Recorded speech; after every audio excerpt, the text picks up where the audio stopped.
Hey guys, this is your buddy Craig, the Ferg Doggy, hanging out here at the GFY Social Club. Just want to talk to you guys for a minute about Anchor.fm. If you're like us and want to start a podcast during these tumultuous times, I mean, honestly, is there anything we need more right now than more podcasts? I think that's what's going to heal us as a country right now in these trying times, is more podcasts. So you go on Anchor FM, and it's a one-stop shop, guys, for all your podcasting needs. They have creation tools. It's all right there. It's all right there. The best part about it is they pay you. All right? And if most of you are like me, you're lazy pieces of shit who are on unemployment right now. Okay? We don't want to go back to work. And you know that extra $600 from the government is gonna run out at some point. And you can get some extra money in your pocket just from using Anchor.fm.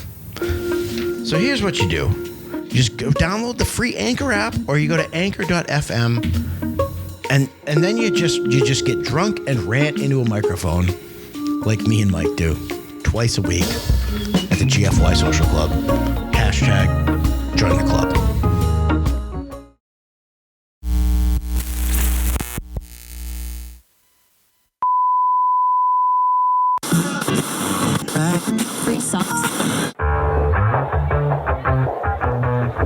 Warning, the views and opinions expressed on the GFY Social Club podcast are solely that of the host and people with a sense of humor. It is intended for purposes of entertainment. Although we do not aim to offend, if you do find yourself offended at any portion of content during this show, the GFY Social Club would like to sincerely tell you to go yourself.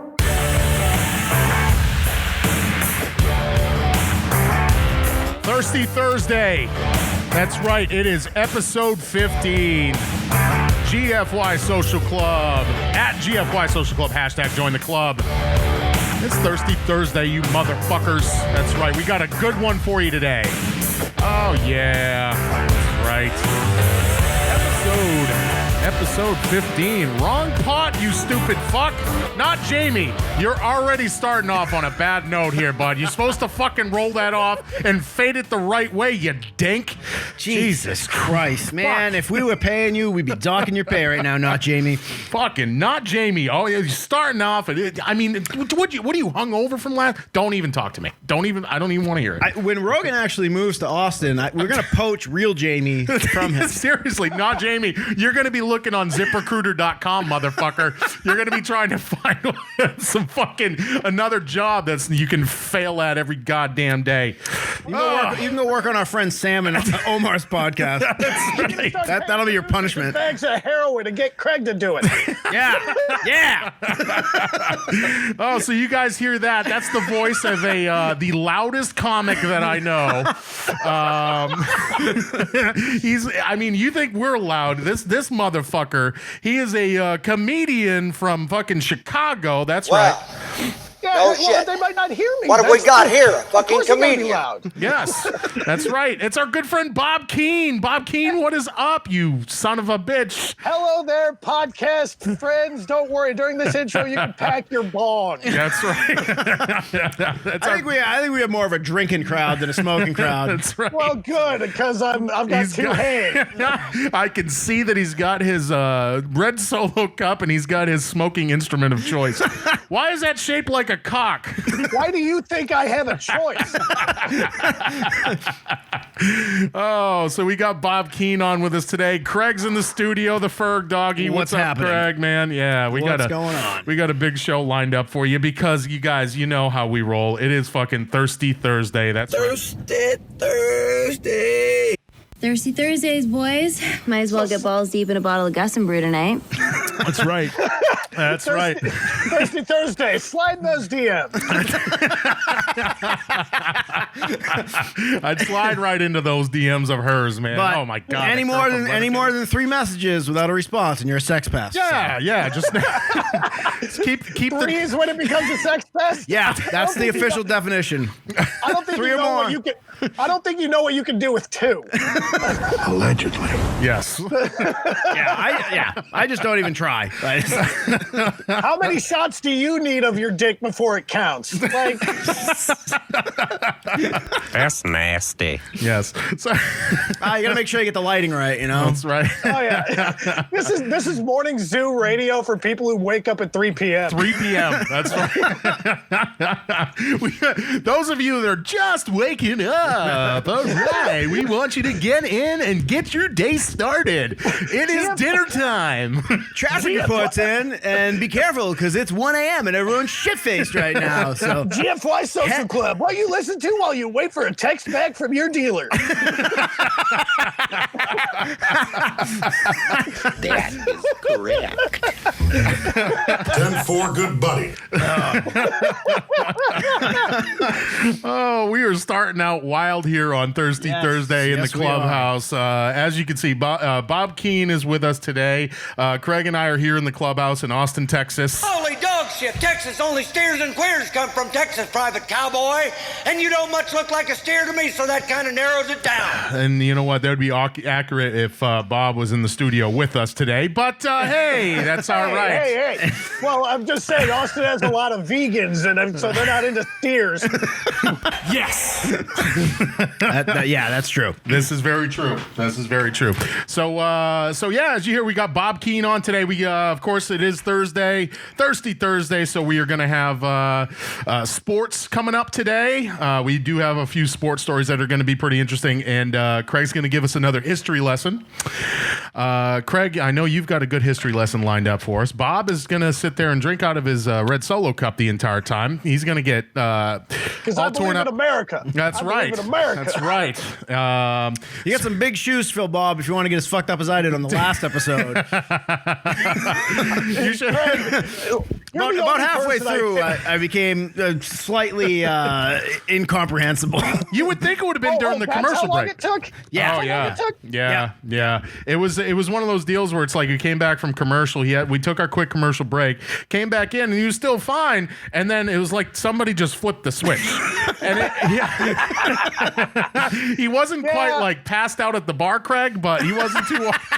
It would have been an improvement. Wait, Craig, were you trying to apologize to Hunter Duncan drunk? No. No, I wasn't. white boy. I'm out here making it spicy. He got on Comedy Central. I still don't like him. I'm playing. I don't really know him. 10-4, good buddy. When I actually did try to apologize to him, Bob comes up in between us and looks. He's like, "Why are you trying to apologize to that dumb bitch?" It's like, oh man. I'm trying to be. Look, man, drunk me is an asshole, but he's rarely wrong. He was being a bitch that night. That's just how it works. Well, no comment here. And him and I have smoothed things over. Smoothed it over. Yeah, we're cool. Oh man. Speaking well, of, put in a good word for me then. I will. Yes, I will. we will. I mean, I don't know if we're that cool, but you know, I'll. Yo, Bob Keene wants some feature work. Let's get it. Oh man. So speaking of fucking assholes and douchebags, man, I know both of you worked in the service industry, and it's not the same as the service industry, but it's basically customer service is what I work in. And I gotta tell you, dude, I got out of work today, and today was one of those fucking days where I just wanted to like literally call the boss up and be like, "Fuck you, I quit," you know. And I was just losing it because I'm tired of dealing with fucking customers, man. Have you, Bob? You know, you working in the restaurant business, you know what I'm talking about. Where it's like, oh, the customer's always right. The customer, go fuck yourself. The customer is always an asshole. Very rarely right. These customers, they are. Right? Whoever came up with that was a real fucking idiot. Well, and also, if you still work at a place that says any version of the customer's always right, fucking quit and burn it down. Yes. Seriously. Yeah, like, there are places that are like, nah, but like, you know, be polite, but, you know, they can be full of shit. And low key, tell them. I don't know if Austin's just really nice, but like they're not. In Chicago, if you work at a bar, like I've been a doorman at a 4 a.m. bar in Chicago. Oh, Jesus Christ. I've had fun.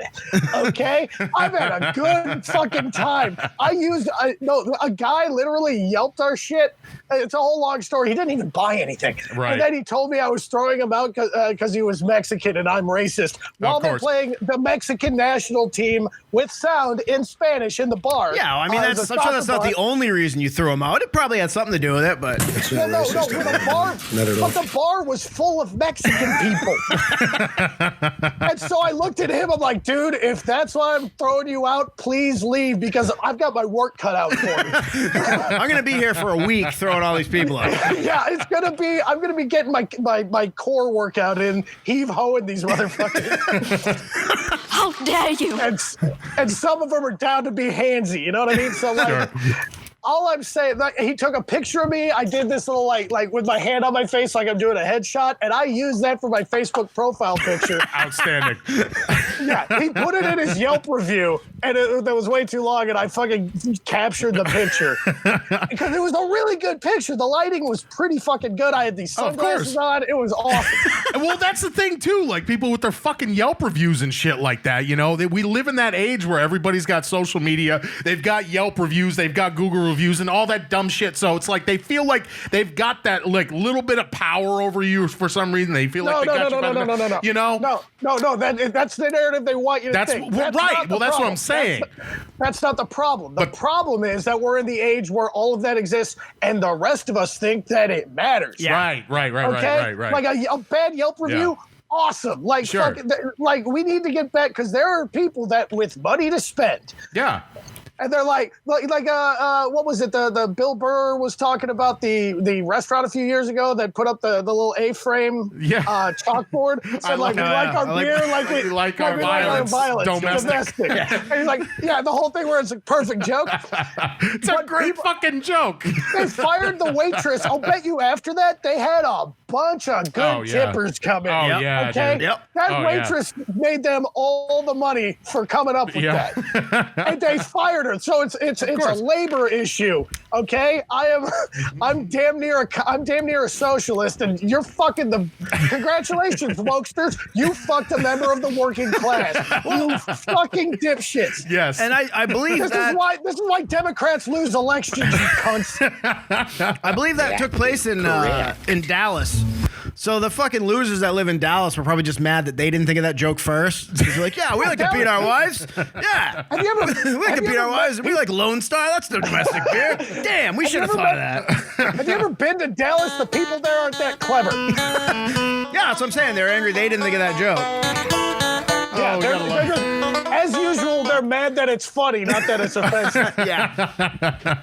If I bomb with a joke that's like problematic, people are like, yeah, that's right, that's what you get, and then they forget about it. If I get laughs off of it, that's when a blog happens. Yes. Go fuck yourself. What's your real enemy? Humor. You fucking dipshits. They're fucking humorless cunts is what they are. They're fucking humorless cunts.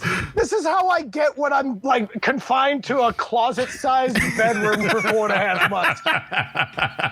Yep. It gets fucking angry. Yes, of course. Well, dude, that's what I was saying. Like, this COVID shit's got everybody fucking crazy. It's like everybody, like, customer service in the COVID age is even worse now because of all this fucking bullshit that's going on, which fucking literally, it drives me fucking nuts. You know, you got people that are sitting there judging you. Oh, you're not wearing your mask while you're working. You're not, go fuck yourself, dude. Like, seriously, this is bullshit. They're never wearing their mask. Yeah, exactly. Go fucking eat a dick, you son of a bitch, you fucking cunt. Understand this. I hated customers before they could kill me with a breath. Right. You understand? Yes. So, like, now it's just like, that's somehow even worse. It's so much easier for these pussies to fucking cough on you because they don't want to go out and throw fists with you, right? Hey, I know it's rough getting fucked in the ass by a dude with a 6-inch dick. What if we stuck a blender up there? Would that be better? Yeah, I'm not interested in customers' problems right now. I'm barely interested in being a customer. Oh man, it's so fucking true. It drives me nuts. I'm with you 100%. I'm glad you feel as strongly about it as I do. I feel stronger about it than you do. God damn it. Fucking A, Bob. It just drove me nuts today, man. Just dealing with customers. I was just like, I'm gonna fucking go off. I'm gonna snap. I'm gonna fucking snap, and it's not gonna be good for my personal fucking well-being. So I decided not to, and I decided I'll just wait for the podcast. That's what I'm gonna do. Like a real man. I'm gonna go off on a podcast like a man. And the 7 people that listen to it will know how I feel. This is a verbal heavy bag. It's so fucking true. Oh man. Well, speaking of this COVID shit, that's gonna bring us to our first segment today. That's right. That means it's time for news.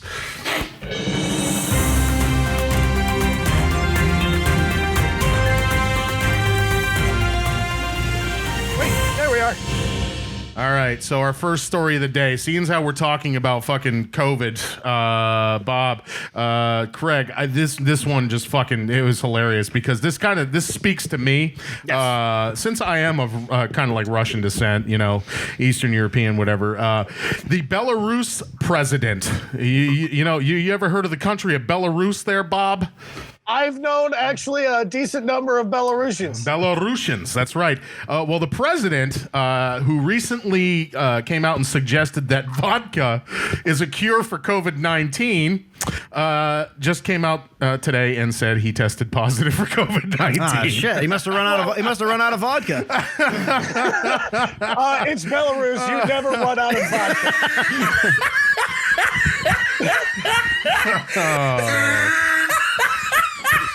Oh, way to go. Good job, buddy. Also, everyone knows that nicotine and cocaine are the cure for coronavirus. Seriously. I mean, guy, what do they not have the New England Journal of Medicine over there? 3 days I was cured.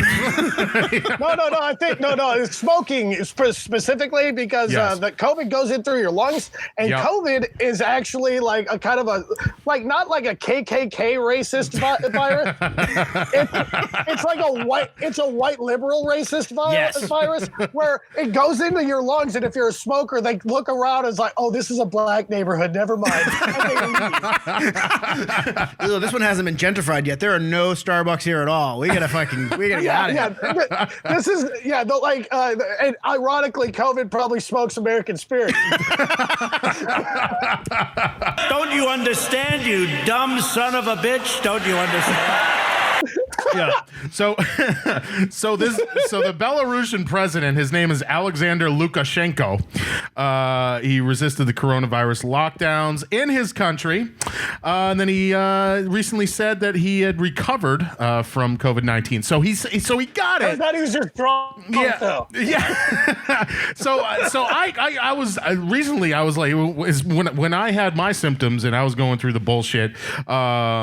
I was like, you didn't lose any weight. No, you didn't lose any weight. I know, right? It's the exact opposite thing of what I thought it was going to happen. No, I actually gained weight. Maybe because I was drinking so much booze because I was trying to sanitize my insides. Yeah. And I feel like this is what this guy was trying to do. Yeah. I feel like what you were trying to do was make this COVID even more American by pouring booze and carbs on it. This is true. Well, here's the thing. It got me to the point. Okay, listen. All right. Look at me. I'm a big fat slob. I got to the point where I was like, I sweat when I eat. Okay. So I would too if I ate like you. So if I ate enough and I start sweating all the time, I'm going to sweat the virus out. Do you see what I'm saying? So it's like it just. I feel like the virus. Well, I mean, Rogan did say that the saunas were a cure for it. So Mike, you're full of shit, and here's why. COVID is basically the Jimmy Buffett fan of viruses.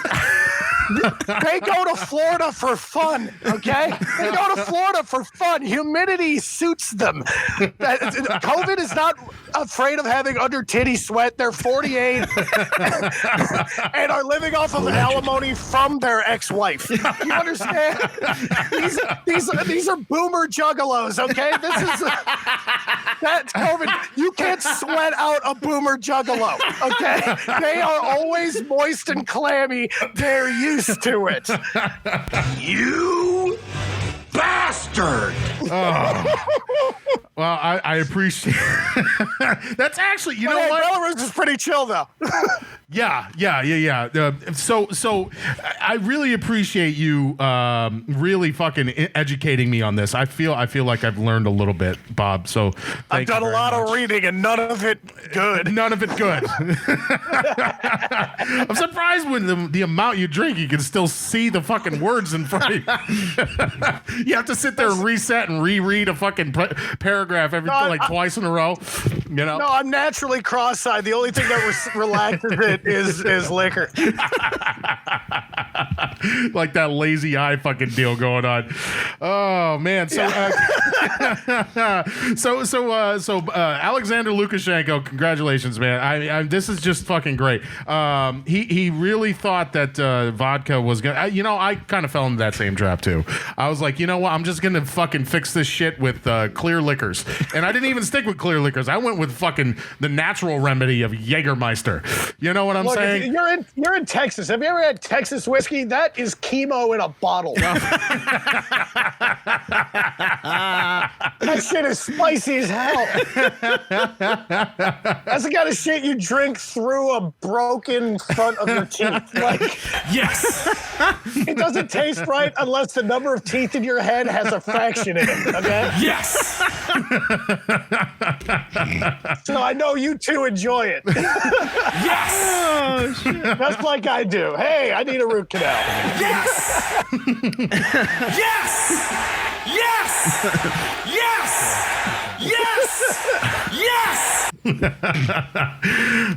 You know, I've seen a lot of videos of guys wearing spandex yelling yes, but I can't You're not missing on public television. Yeah, you're not missing anything with that one. We'll get into that one in another episode. Oh man, so yeah, I guess vodka is not the cure for COVID-19. I'm a little upset about that. So it is what it is, you know. It's Malort. Yeah, Malort. Yeah, Malort. I'll get into that. We'll talk about that in the interview because I know that's a Chicago thing. I feel like Allen's Coffee Brandy could kick the shit out of it a little bit. That's a very good possibility. Dude, that sounds delicious. It's not. That doesn't sound like it tastes like ball sweat. No. I'll send you a bottle, Bob. It's pretty terrible.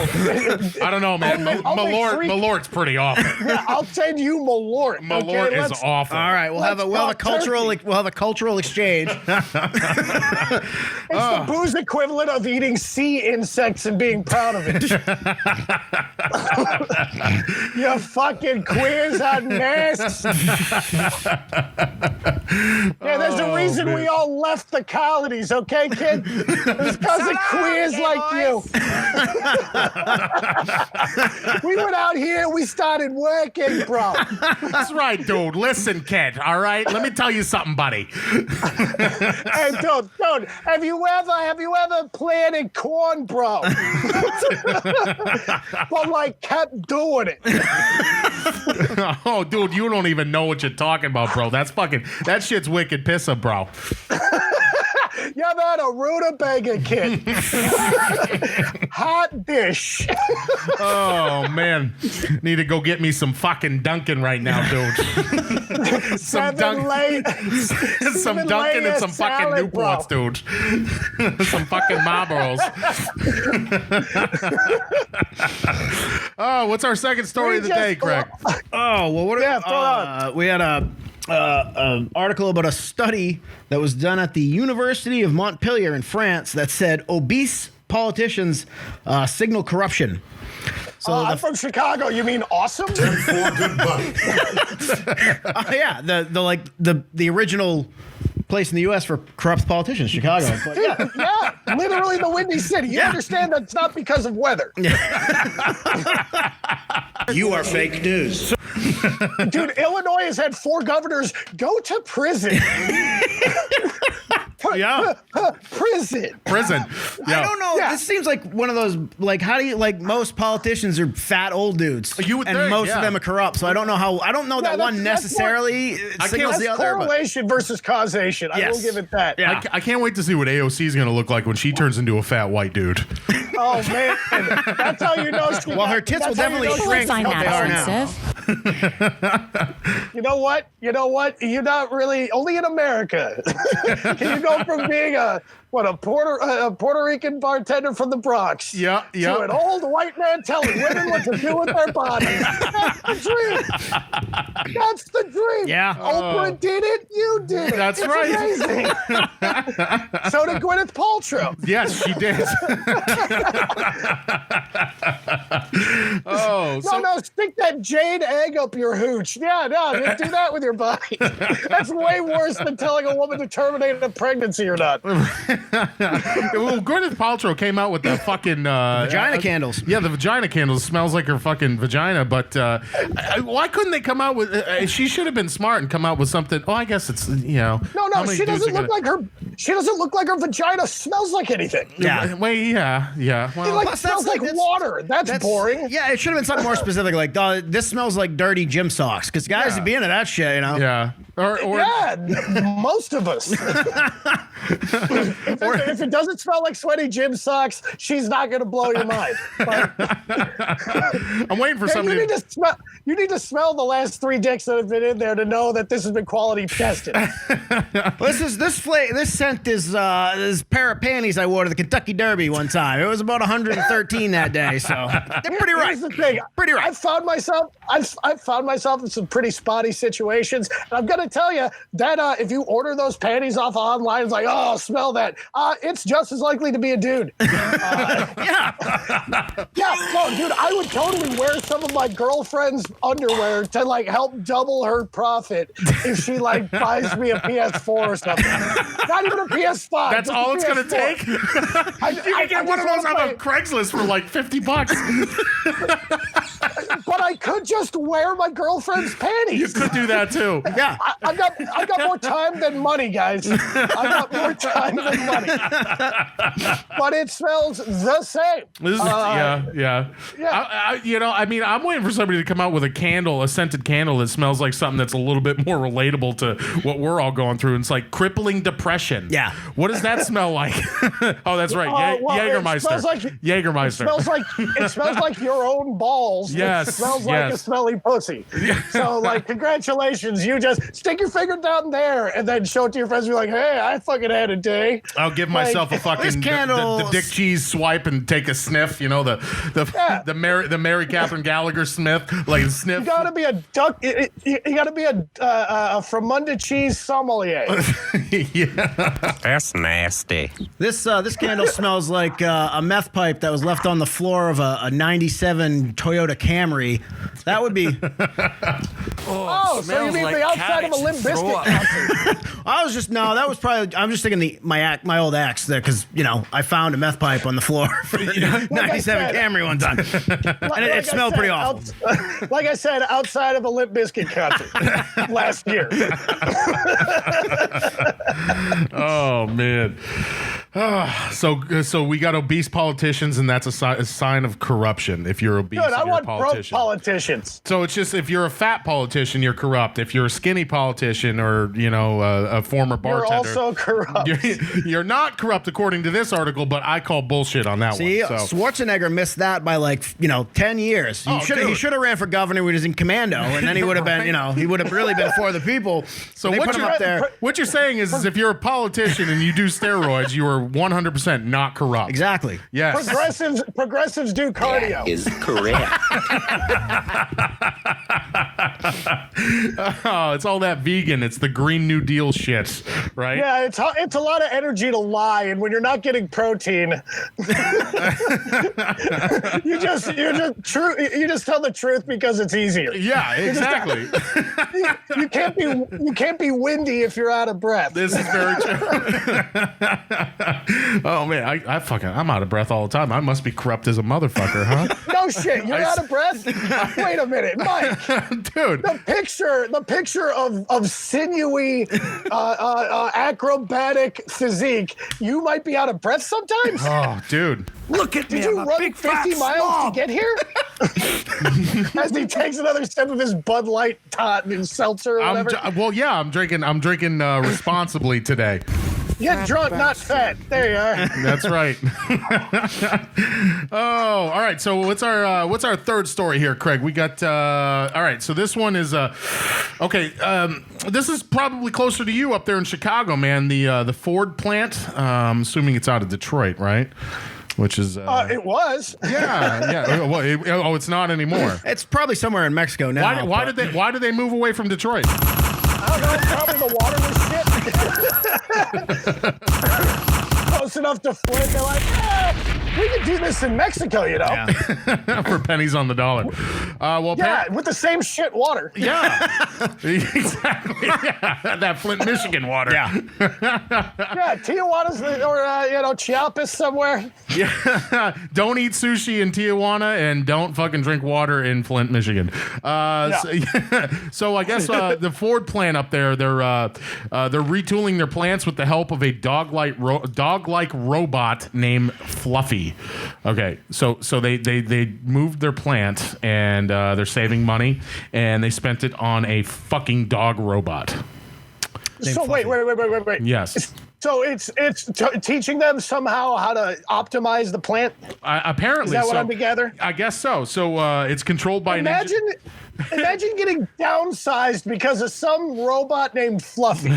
Well, here's the thing: it still needs somebody to control it. So. Well, he fetches like pink slips for the employee and then brings it up to him. Yeah. It's like, you're fired. It says here. Is it Enrique Iglesias? Is it Fluffy? Is Fluffy controlling Fluffy? It wears a Hawaiian shirt, like runs around. It's actually makes funny noises. It's actually a really good segue from the politician thing because it's like you got a robot being controlled by an engineer. It's a very good metaphor for politics. Yep. You know, so Fluffy is and you name it Fluffy to make people like it while it does terrible things. The metaphor goes a pretty long way. It's perfect. So I guess it's controlled by an engineer with a handheld device and can travel up to 3 miles per hour for about 2 hours on its battery. So not to mention, not only does it need just an like engineer, but it only lasts. What is this, fucking New York? Jesus Christ. Holy shit, dude. 2 fucking hours. Bummer if I decided to have a cigarette right now. Are you fucking kidding me? Jesus Christ. 2 fucking hours. So I guess it can also it can ride Scouter, a small so it's a robot that can ride a small round robot through. What does it do? Is it like a boss? I don't fucking get it. The automaker is testing the robots. The robot's gonna be our boss forever. Seriously, very soon. Fucking what is it? Fucking Westworld. It's coming true. Man. Oh no, they're not gonna be that nice to us. Yeah, this is true. Yeah, I guess Boston Dynamics is the company that makes it, of course, because they do all that fucking robotics. You shit. Fucking assholes are bringing about Terminator. We are. That? That's your fucking city. Skynet actually originates in Boston. Who would have fucking thought? We're gonna bomb the Yankees. That's what we're gonna do. Don't touch Fenway. No, Tom Brady was their original prototype. The original robot. Robotic, sexless motherfucker. That robotic, sexless. You love Tom Brady. You can't imagine him blowing his girl's back out, right? Like, motherfucker! No. Look me in the eye, Mike. Look me in the camera. I'm looking you in the camera. And tell me that Tom Brady fucks like a champion. I don't know. Tell me that. And don't crack a smile or nothing. Say it for real. Tell me that Tom Brady fucks like a savage. I can't do that. I know you can't. Fuck you. Why do you think he latches on to Gronk?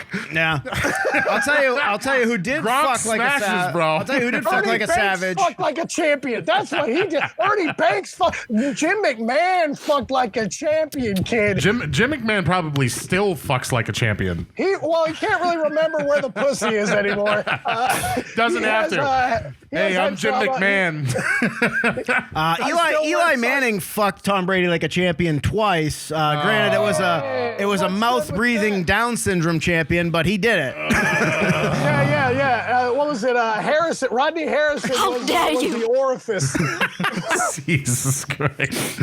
I don't even want to talk about Eli, man. Eli. Imagine getting beat by that guy twice. I know. And trying to say you're the greatest. What the fuck? No, he didn't get beat twice. No, Tom Brady did not get beat twice. Eli looks like he has small hands and a big third toe. Like, Eli looks like Earthworm Jim, and he beat Captain fucking America two out of 2 times. That's gotta suck. He's from fucking Tennessee. He's a fucking nobody. I mean, it only sucks if you're not a Giants fan. So for me, it's pretty awesome. Well, I can't wait. The only thing that's worse for the only person that's worse for than Tom Brady is Peyton Manning. This is true because Peyton Manning did not beat Tom Brady twice. No. The lesser than brother beat him twice. Yeah. Peyton and Brady have a big rivalry, right? They have a big rivalry. Yeah. Okay. Then why'd your shitty little brother that looks like he still has shit stains in his underwear? Why did he beat him? That's like if Goliath. That's like if Goliath got to get up and be like, double or nothing. Jesus Christ. And then just another one to the dome.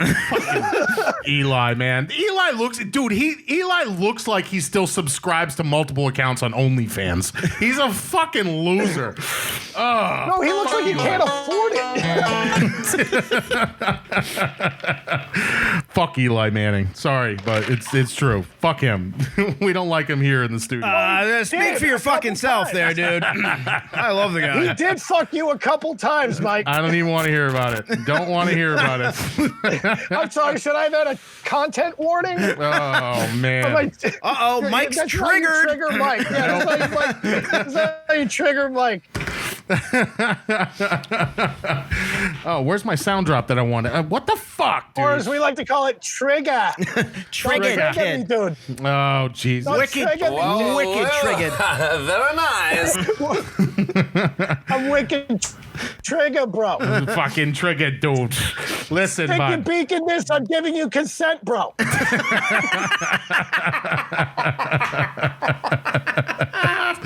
Oh, man.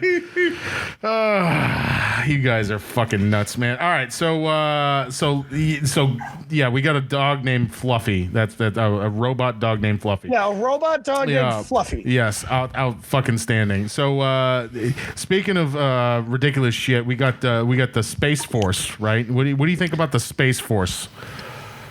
You know what? Until they have X-Wings, I'm not interested. Yeah. Right? Yeah. Okay. Yeah, I'm a Star Wars guy. Fucking show me a planet-destroying laser or... Sure. Don't be Grand Moff Tarkin, you know? Well, I'll tell you what they could show you is they apparently hired a horse. Yes. That's their big purchase. Government purchase. And I know what you're thinking. I'm like, that's fucking sending a horse in outer space. That's like some space...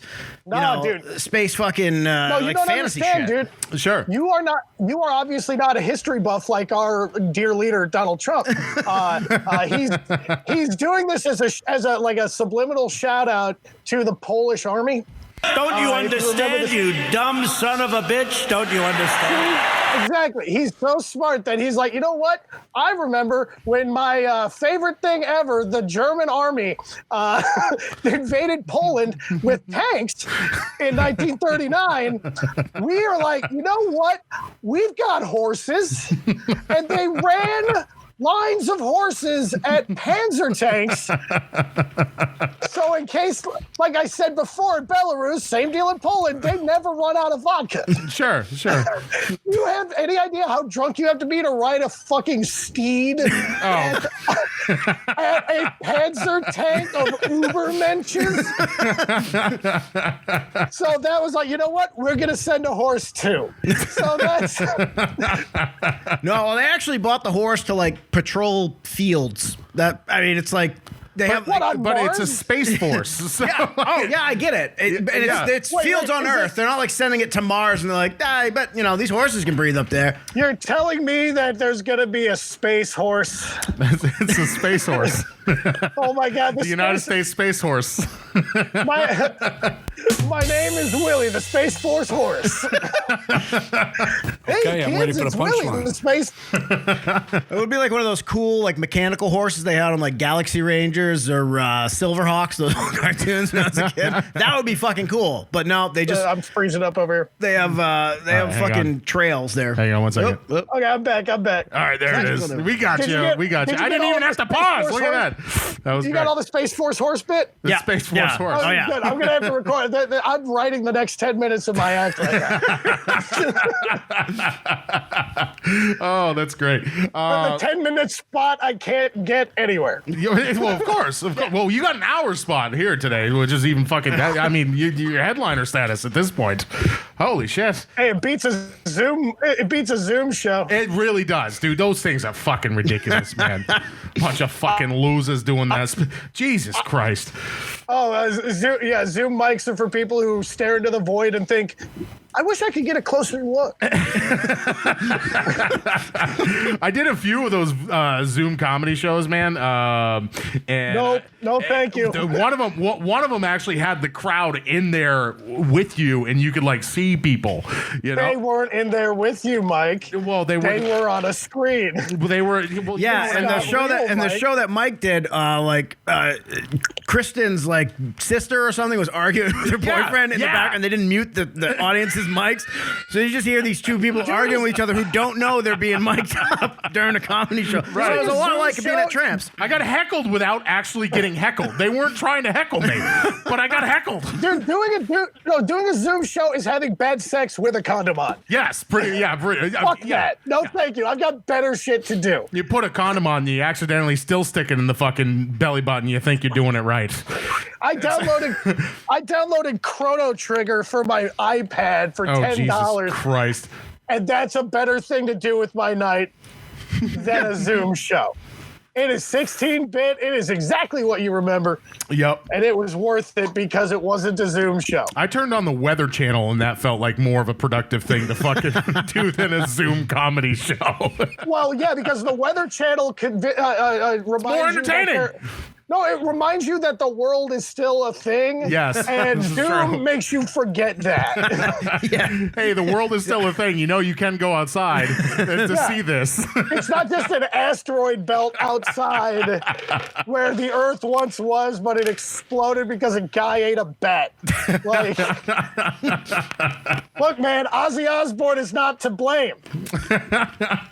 Oh, man. Thank you so much, China, for doing all of this to us. I could really use the paid vacation. Thanks, guys.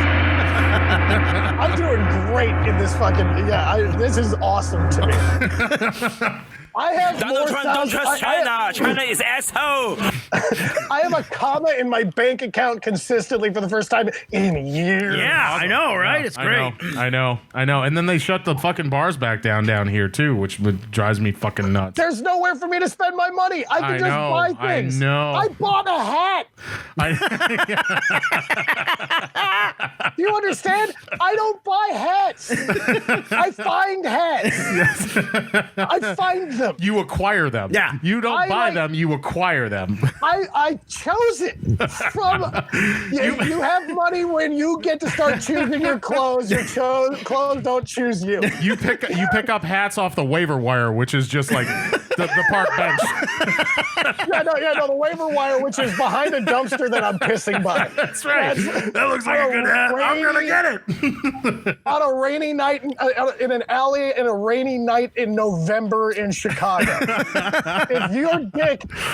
If you've never had a snowflake land on the head of your dick, you've never lived in Chicago. This is true. Okay? You stick your dick out, you piss in an alley, the blizzard hits your dick, you're like, oh man, my kind of town. And that's how that goes.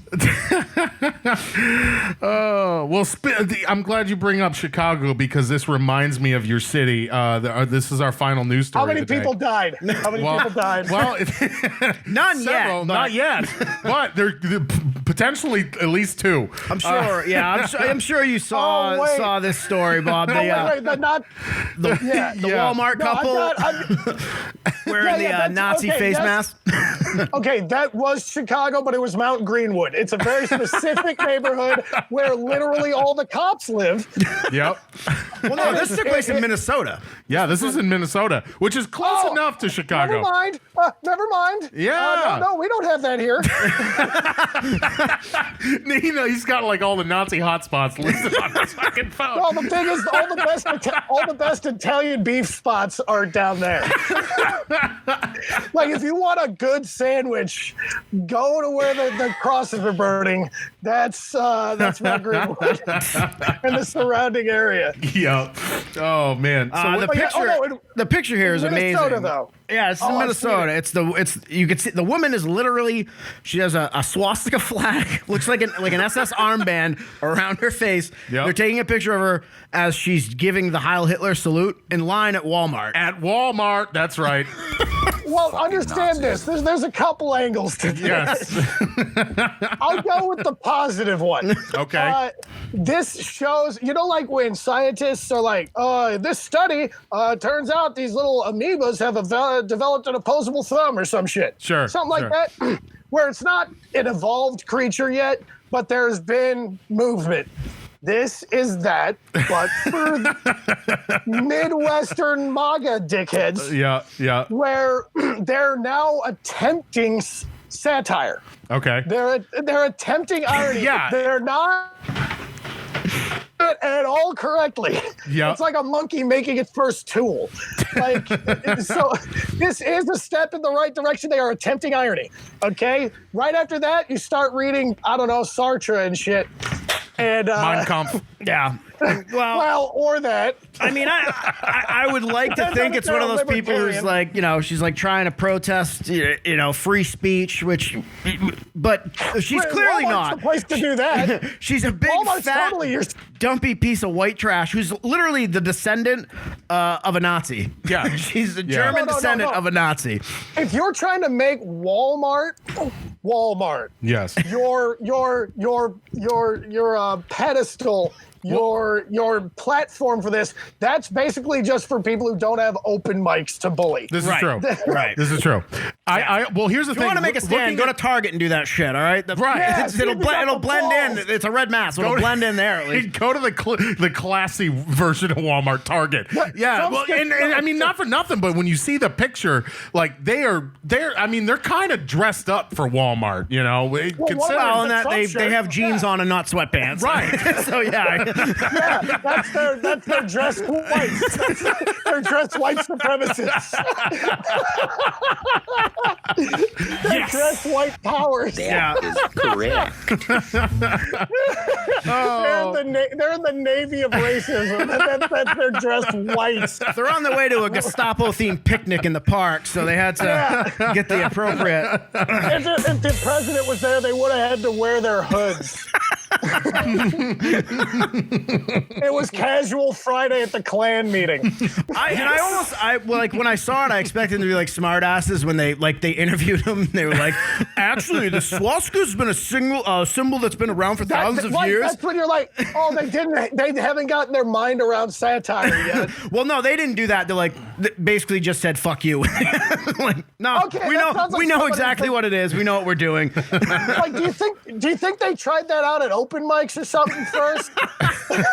It's like, no, you got to wear the Trump shirt. That really then they'll get it. James Garibay is writing their bits. Oh man. Oh, poop in a bowl for me, y'all. Okay, I'm ready for the punchline. Oh, so we got the couple wearing Nazi masks in Walmart. I mean, are you surprised that it happened in Walmart, Craig? No. I worked at a Walmart all through college, and people wore like Klan.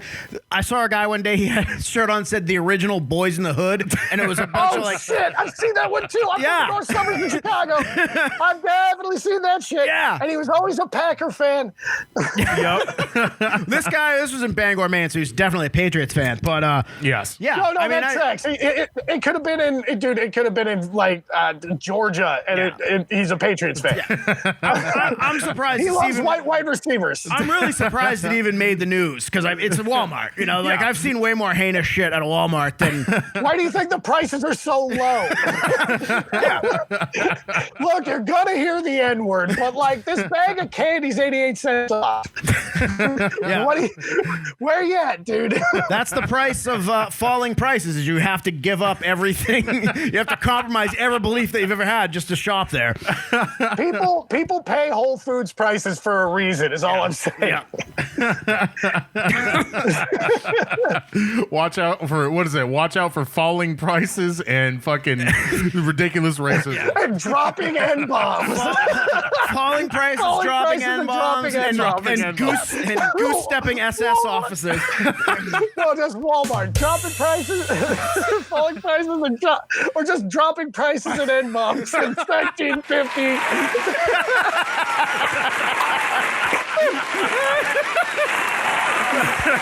And you know what? NASCAR could use the same slogan.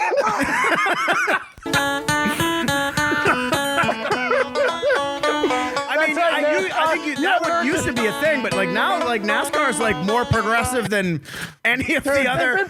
It's insane. I know. Fuck that. No. NASCAR's been progressive for about 8 minutes. Yeah, but that's 8 minutes longer than most of the other major sports. Your mane is coming out right now. That's the most privileged scumbag thing I've ever heard. Well, dude, it was like better than it was before, though.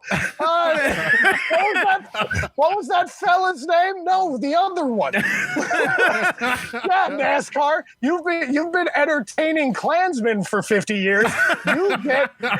We get to have a longer look at you. Fuck out of here. Oh man! So we got the Nazis, man. They're putting face masks on, and they've got the Nazi flag. Even Nazis are being considerate. Yes, they are. They had face masks on. They are. It's just one. I mean, say what you want about them, but at least they're wearing masks. You know, they got that going for them. That is more. Look. It's a low bar to clear, but that is more considerate than you would expect from a Nazi. This is very true. This is very true. Like that is the most Midwestern. Wait, that's the most mini.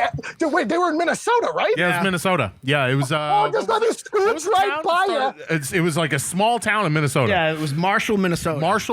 Yes. Yeah. But do you understand? Although they were probably wearing them, they probably don't believe in COVID. They're like, yeah, we don't want to catch that sickle cell anemia that all the blacks are spreading up here. Craig, Craig, you've got it all wrong. You don't know Minnesotans, though, do you? Not all white people are just warlike, terrible machines like you guys in the East Coast. These are polite Minnesota Nazis. These are don't want to get you sick, even though. It's like these are polite Nazis. I want an interview with them. I want to see. They're like, oh no, I never say it to their face. Like, excuse me, sir, would you please move to the other side of the sidewalk? I would really appreciate it. I just want to hear the word fascist said with a Minnesota accent. Oh no, we're just a couple of nice down-home fascists. Got to throw the A in there too, because it's basically a Canadian accent. We're gonna burn a cross and go to the Gophers game later on if you want to come.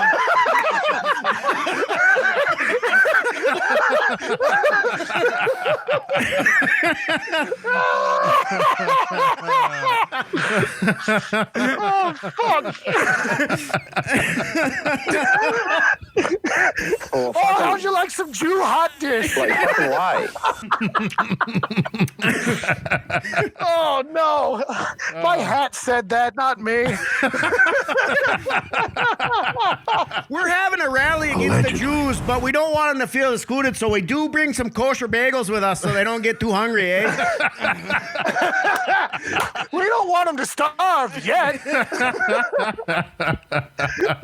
It's like algebra. Why you gotta put numbers and letters together? Why can't you just go fuck yourself?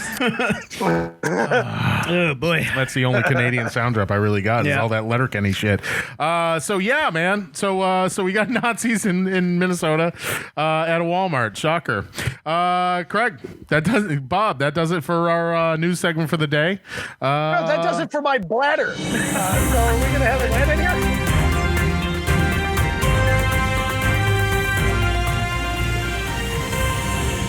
Yeah, that means it's time for your bladder to go release itself and re-top off my bladder. That's as well. right. There you go. So we're going to take a quick break. We got to get that 68 cents. Want to do a smoke break?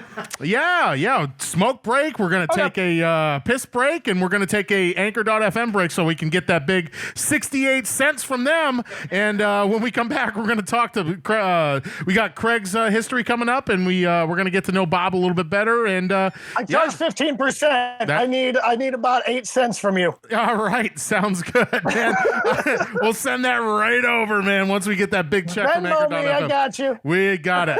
All right. So with that said, we'll be right back. Stick with us, and we're going to talk to Bob a little bit more, and then we also, of course, we got sports segment coming up here in a little bit. So we'll be right back.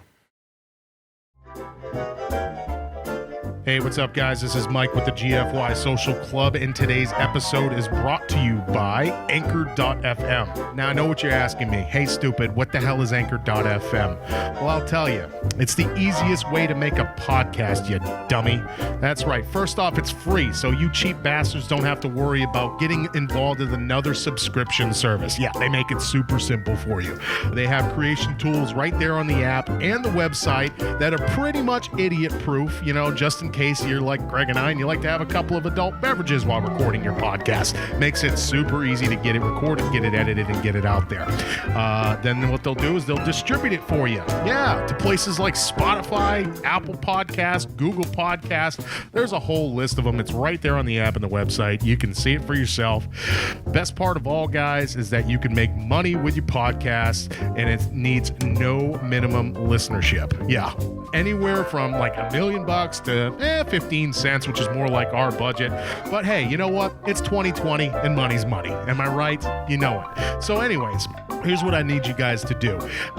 Get off your lazy asses. Go download the free Anchor app or go to Anchor.fm to get started today. Get that podcast up there and going. And if anybody else comes up to you and says, hey, Anchor.fm isn't the place to go, like we say here in the clubhouse, tell them to go f*** themselves. That's right. Anchor.fm.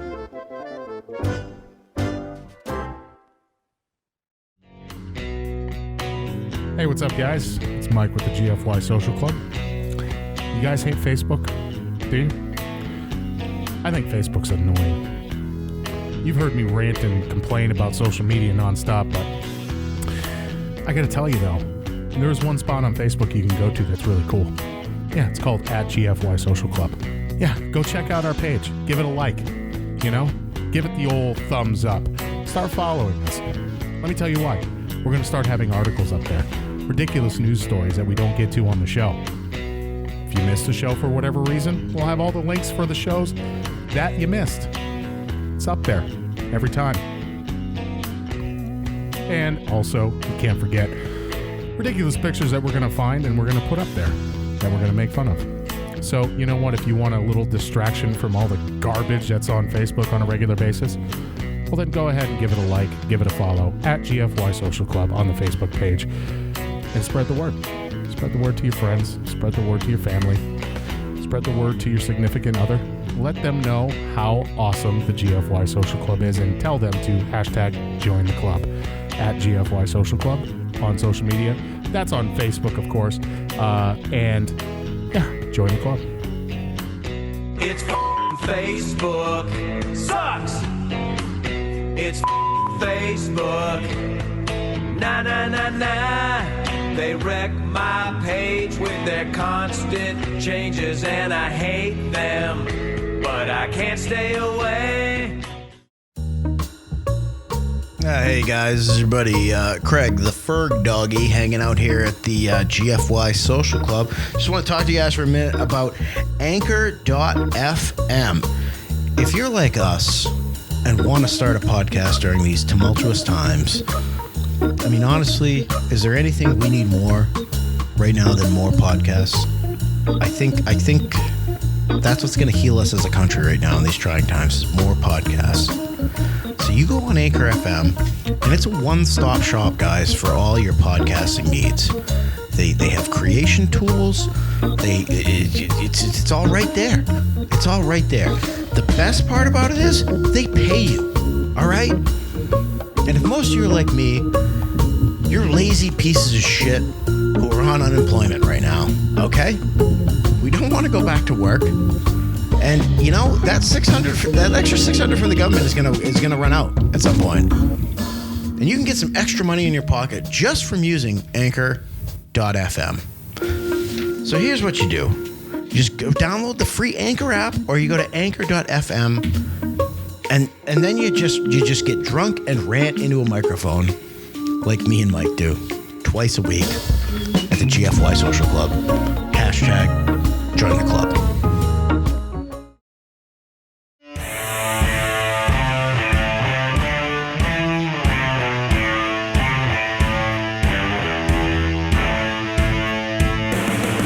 And we're back.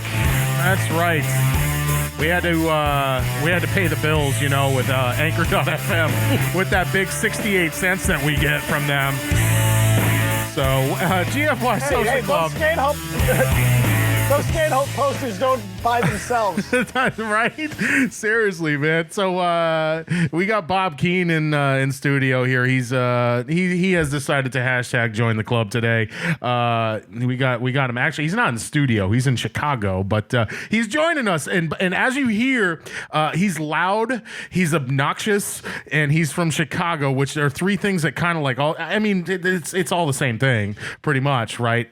So Bob Keane is a comedian in Chicago. So he's a good friend of ours. Well, it depends on who you ask. Right. Well, I mean, comedy is subjective, right?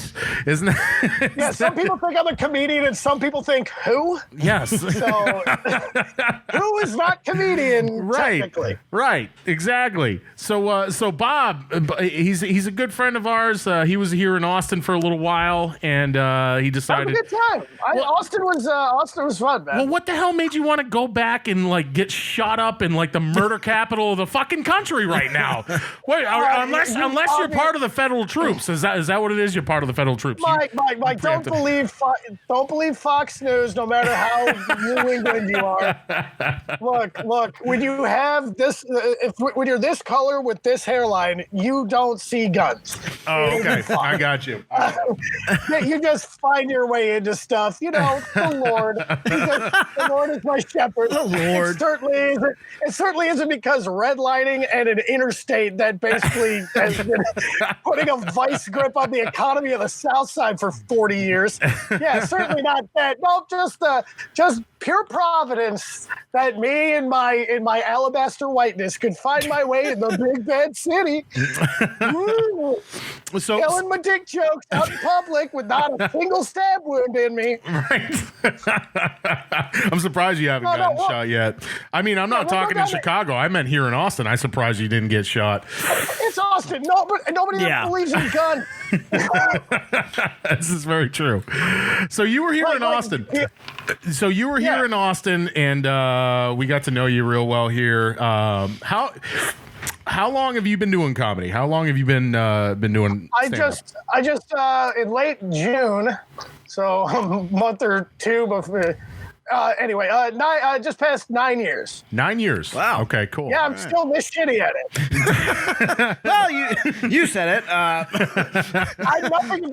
nothing if not consistent. There you go. That's hey, there's nothing wrong with that, man. As long as you've got that consistency, right? Isn't that what everybody always complains about? It's like you're up and down, blah, blah, blah. No, this motherfucker's consistent. He's been consistently shitty for 9 years. If somebody hires me to do a thing, I don't have to worry about disappointing them. This is very true. They know what this is. Okay, so they have a beef against their own paying audience, so they put me up. But fuck you, no refunds. Listen to him yell. What is it like to yell a joke into being clever? I just want to know. We did. You know, I went to a roast if your jokes were a little more clever, you might know. This is very true. I never claimed to be a good comic, so that's okay. Come on, are you still sexually bullying skinny male white open micers? No comment. No comment. Oh shit! No comment. You're white Bubba. You make every open mic into the most nightmare cell block for one he's guy. basically just trying to scare it straight like shitty open micers. Dude, he's scaring them gay. No, he's scaring them homophobic is what they're doing. Yeah. Well, hey, you know what? Austin. Somebody's got to do it. Yeah. That's right. You're like NASCAR Michael Clark Duncan. Don't you put that evil on. Don't you put that evil on me. Don't you put that evil on us, Conrad Fagan. Yeah. Don't you do it. You're about to put your evil in him. Yeah.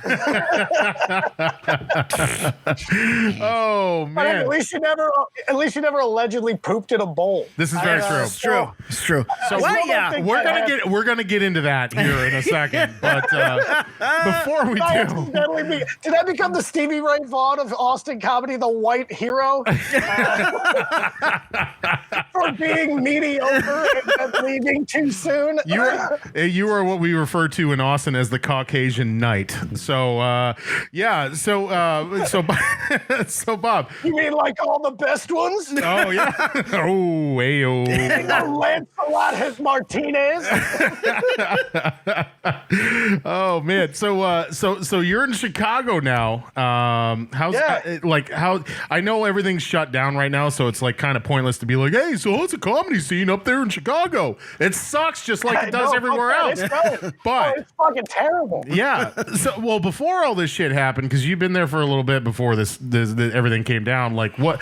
Talk about the difference that you've noticed between like say Austin and Chicago, because I know Chicago's like one of the bigger cities. You got like New York, you got LA, you've got Chicago, and then like what compared to Austin, like how's it a little bit different? Oh, it's definitely different. Chicago, the thing is there's like A, B, and C markets. LA and New York are the A's. Mm-hmm. Yep. Chicago's the B. And then everything right else there. is C or below. Right. We're the only B market. Like, Sure. it's, you know what I mean? Like maybe Houston, but like even then, like, because Houston's expanding, but they haven't had a sort of native comedy scene that's been sort of connected to one another until more recently than Chicago. Right. And so there's more of a, they're just kind of a young Chicago. There are a couple other spots. And I actually, not going to lie to you, from when I started to now, if you're going just straight up, like this city scene, it's starting to kind of look like Guns N' Roses did when Axl fired the whole band. And then was going on tour on hits, but like Slash left years ago. You guys are working on that Chinese Democracy Part 2. Yeah. We're coming. Our fear inoculum's coming. I swear. We're like the tool of pretentious comedians. But, nice. But classically, it's there's enough separated diversity in the city. Sure. So that you can you go and you used to be able to go to the South Side and do some like black rooms or just not Lincoln Park, but all of these places have closed down. The city has totally fucked the South Side for decades. They closed like 50 schools and built a climbing wall in Grant Park. What are you talking about, man? It looks like such a fun place to live when you watch Shameless. I don't know what. No, dude, Shameless gentrifies the South Side. It's not that nice down there. Yeah, we've talked about this one before. That's like when Friends was in New York City in the 90s, okay? That is like our alcoholic absentee dad, and we can't pay our light bill, and all of our fucking plumbing doesn't work. But we left out the murder. Right. Well, you mentioned that. Nice version. You mentioned all the murder and shit like that that's going on. Like, what part of Chicago are you in? Like, I mean, Chicago's a huge city. I'm up north. Okay, what's your address? Oh, it is. I'm just kidding. Social Security, mother's maiden name, street you grew up on, and high school mascot. You act like I wouldn't welcome a drone strike. Okay, I'm down. That'd be one of the coolest ways to die. To be perfectly honest, I'm on a laptop in a secluded location. I got a fucking bunker buster in my chin. I'm feeling like I'm Osama bin Laden. Well, fingers crossed. Maybe Michelle will get the VP nod, and after they find fucking Biden walking down the street naked, sucking his thumb, she might take over and take after her husband, just start drone striking people. No, dude, but no.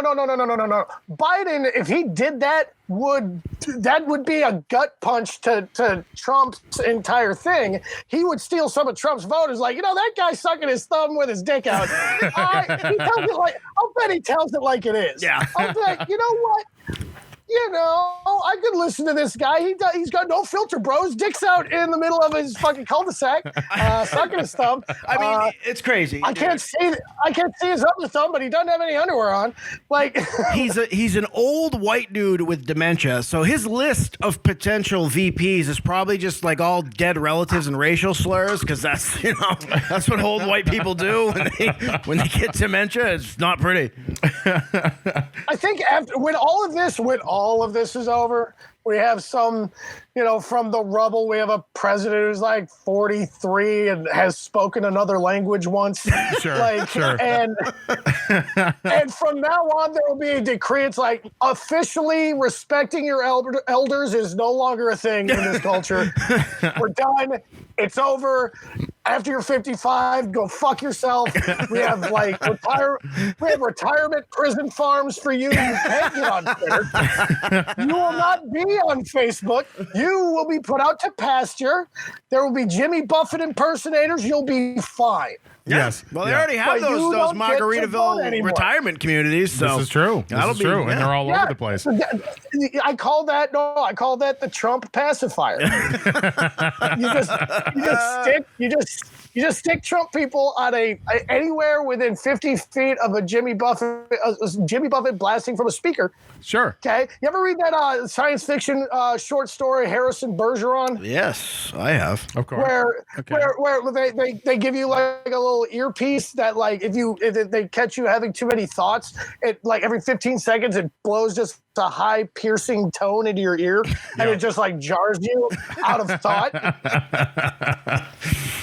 Yeah, that's not a terrible idea for some people. I think Elon Musk is working on that right now, actually, as we speak. Dude, I'm just telling you, have him get Toby Keith to promote it. Okay, and Toby's like, "Hey, y'all, you ever hear too much of my music? Wasn't that better?" Hey, y'all, I got a lantern, John. I think you need to think less. Get off the social media. That's just this close to socialism. So,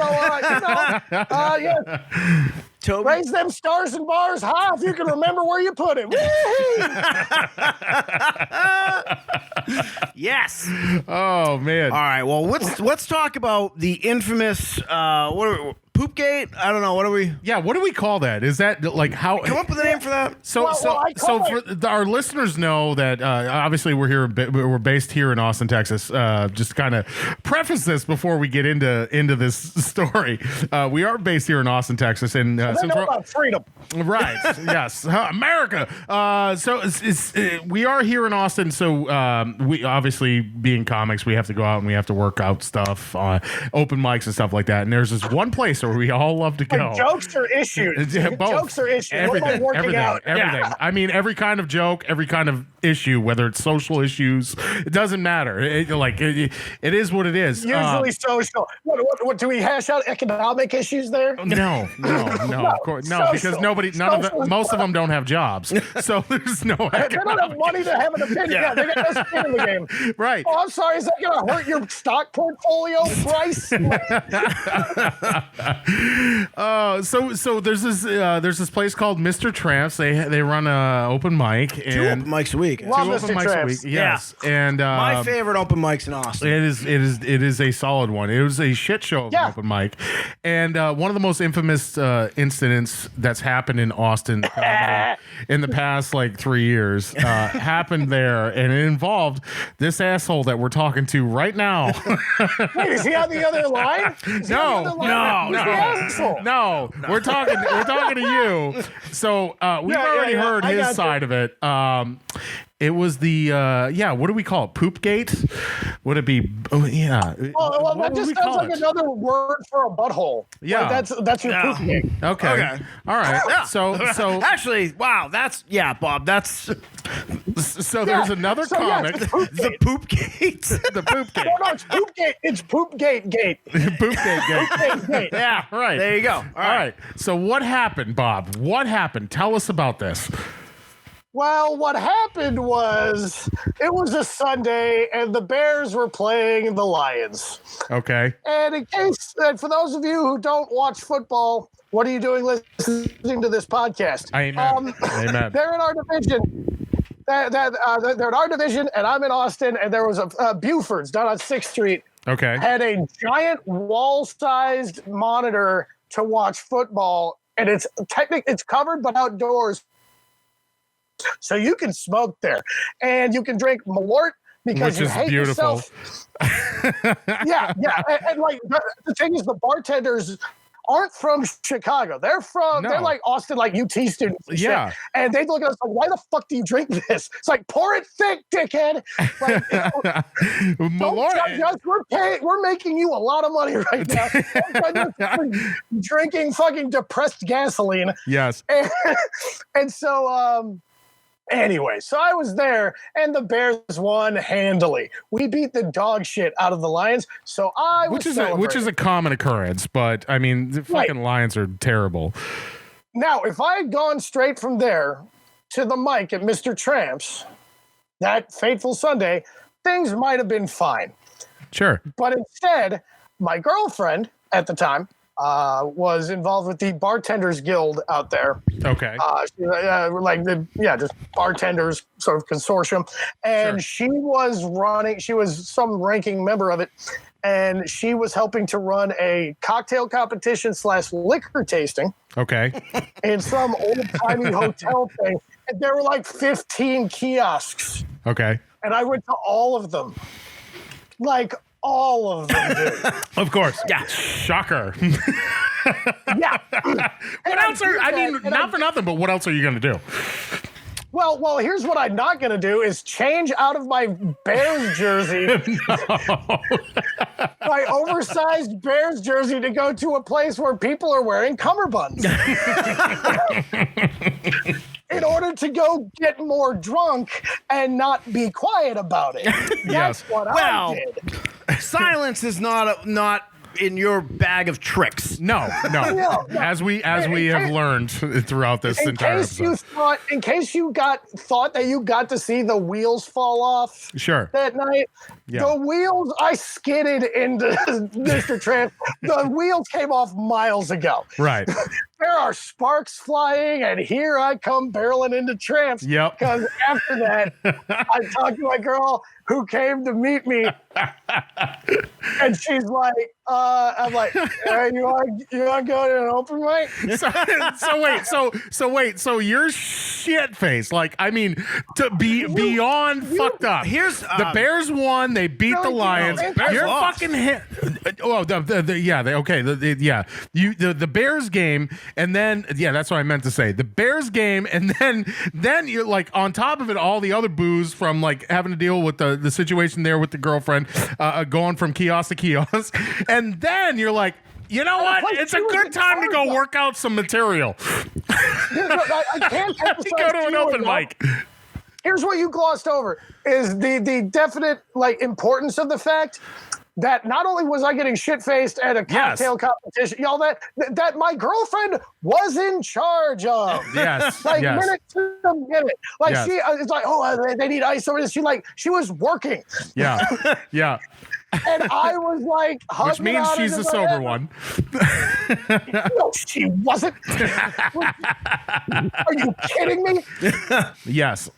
She was more sober than me. Yes. I'll give her that. Yes. I'll give her that. Yeah. She had bits of decorum. Me couldn't even spell it. Right. And so from there, that's just the midway through Act 2, kid. Yeah. Actually, no, that's the end of Act 1. Act 2 I was at Tramps, just to give the audience a little more of an idea of the state Bob was in. I was at the bar, and Bob came in, and I always say hi to Bob and talk to him. Sitting there ordering a drink, I'm like, hey, Bob, how's it going? You just looked at me, and you're like,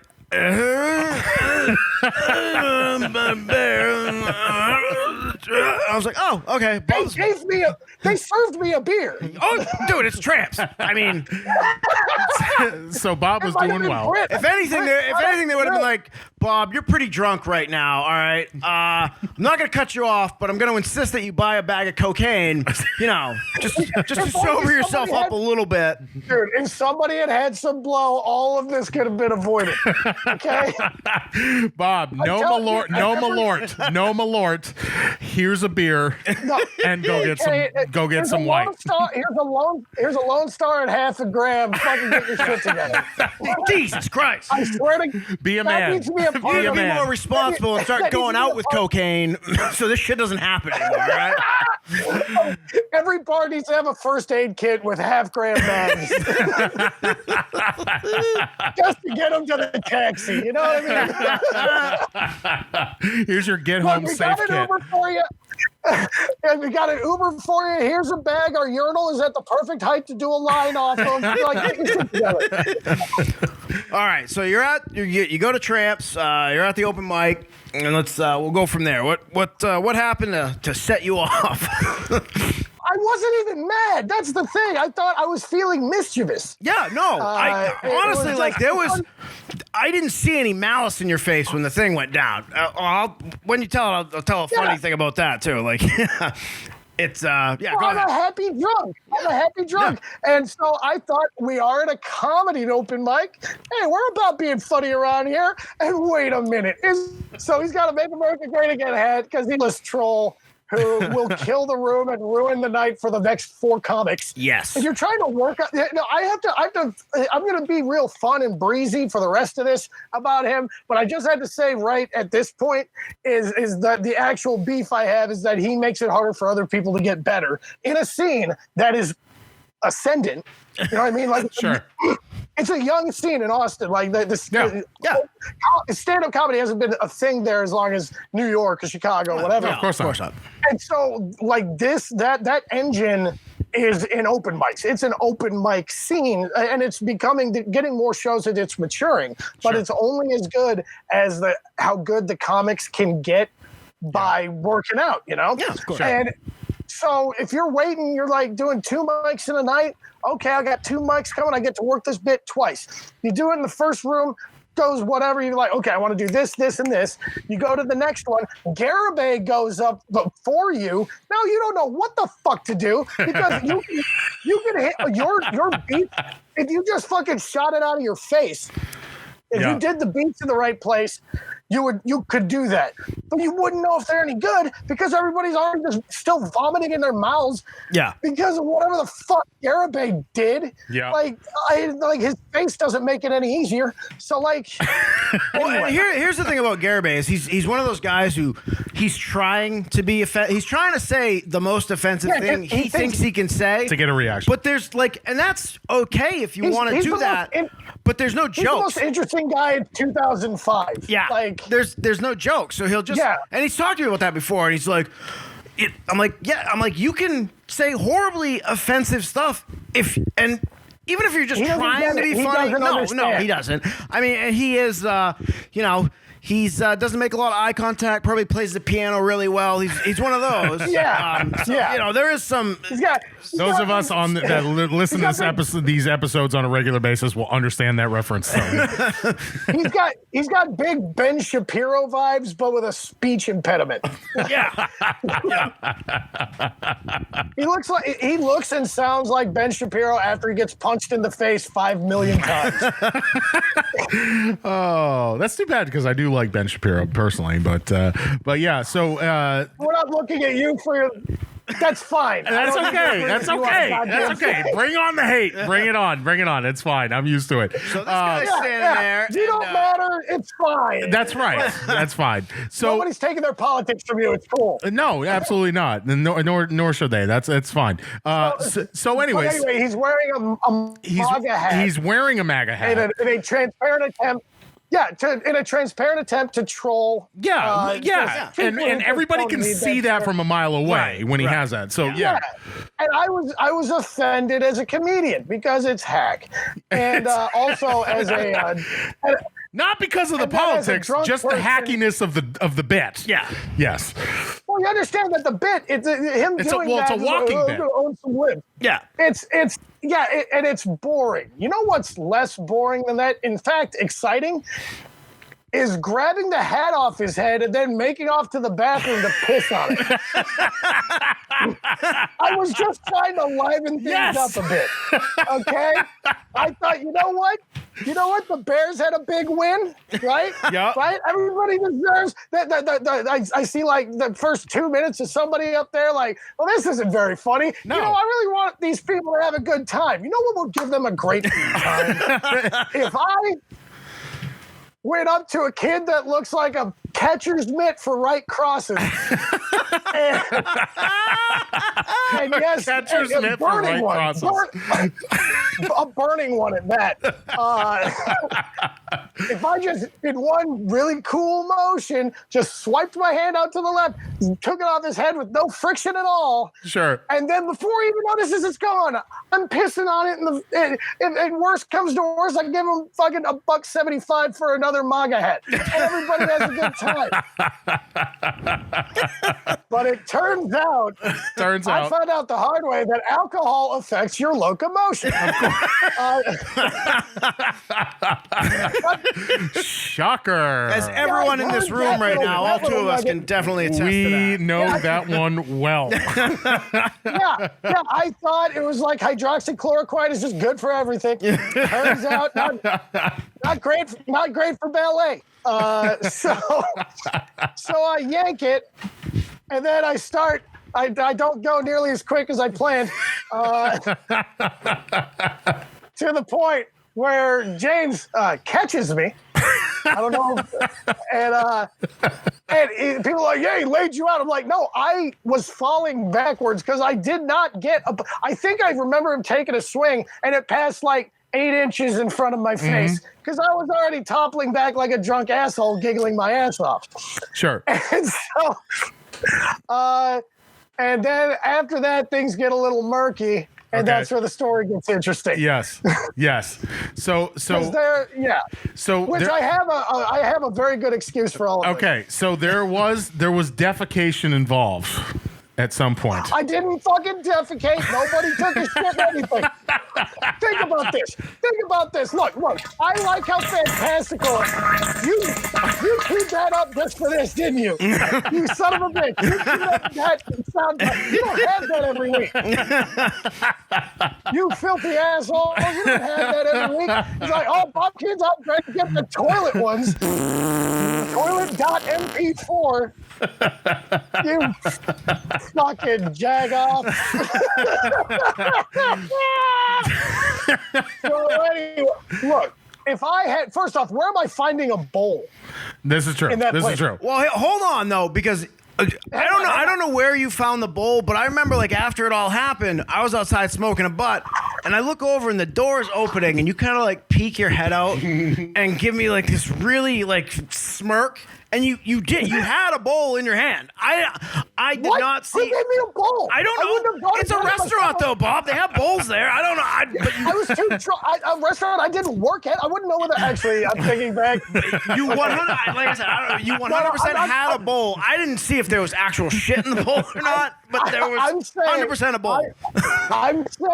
All I'm saying is that if I were to want a bowl, I guess I could surmise where to find one. Usually in the window. I remember exactly. Yeah, well, there's the server stand that's right there too.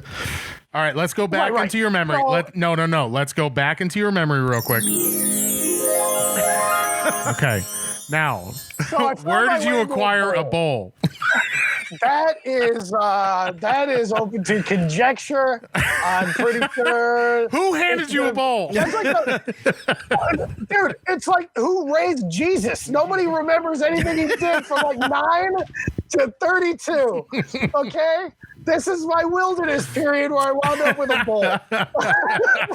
I came back. They laid down a bunch of, I think they were palms, but they might have just been whatever's cleaning up whatever mess I made.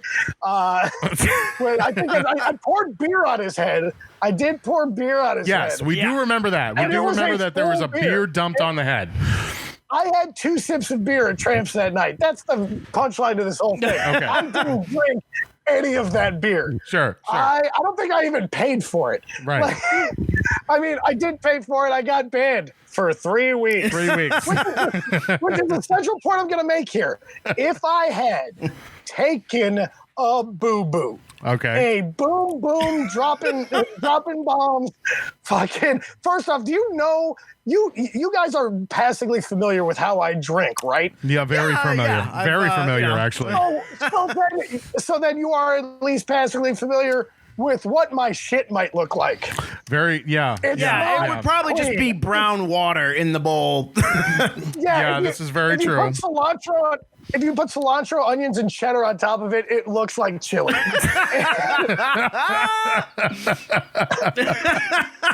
Oh, man. Except there's beans in this one, Texas.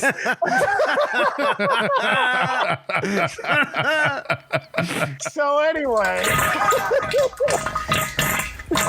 So yeah, you get your whopping 3-week ban. That's the thing. It's like I had Andre Ricks. Shout out Andre Ricks. Hell yeah. Shout out Andre. I hope you're well, bro. But he hit me up. I'm getting off of work. I'm like, wow, that was a weird Sunday. Yeah. Well, it's Monday now. Did you remember it, or were you like blacked out? Did you brown out? I knew Brown out. I had not heard anything about poop at that point. And I think I had Des give me the rundown, my girlfriend at the time. I had her give me the rundown, I think. But I guess it turns out she didn't remember all of it that well either. She was the driver. Yeah. And like fucking Chicago pros, we got home unharassed. It was great. We are good at the shit. Okay, I'm from the north suburbs of Chicago, bitch. Lake County DUI skills. I have gotten pulled over for tailgating a cop car at 1 a.m. after buying a bag of weed, blown a .08 and got a ride home. Oh, good. Good thing that fucking cop didn't have a MAGA hat on, huh? Right. You gotta get real interesting. Excuse me, officer, do you have a bowl? He for sure did. I'm white. So that's true too, right? Yeah. But it would be disrespectful of me to my friends of color to not at least keep my own ass out of prison so I can keep talking shit about the cops. Okay, like, you know, what do you want? You want an ally to go to prison? You want an ally to go to prison? I don't know, man. I survived so I can protest. Yeah. That's why I survived. Oh, so. Oh, look, I've been homeless, and frankly, it wasn't that bad. So anyway, to put a bow on this whole thing, what I remember is, she didn't remember that well. So then Andre hits me up as I'm about to leave work. He's like, hey, man, you coming to Tramps? I'm like, yeah, I'm leaving at like 15. He's like, yo, I think you're banned. I'm like, you can show up if you want, but they're not going to let you in. Yeah. I'm like, wait, forever? And then this whole thing, I'm like, look, give me their email and like a phone number. I get on the phone and and he cut it like, or no, he's like, well, we're not going to do that. But I'm like, well, tell them, show them this. Like the conversation. I wrote like a thing like, all right, they said 3 weeks. So I'm asking you. Yes. How? Okay.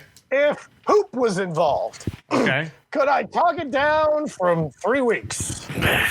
Or 2-3 weeks? Like, how charming do you think I am?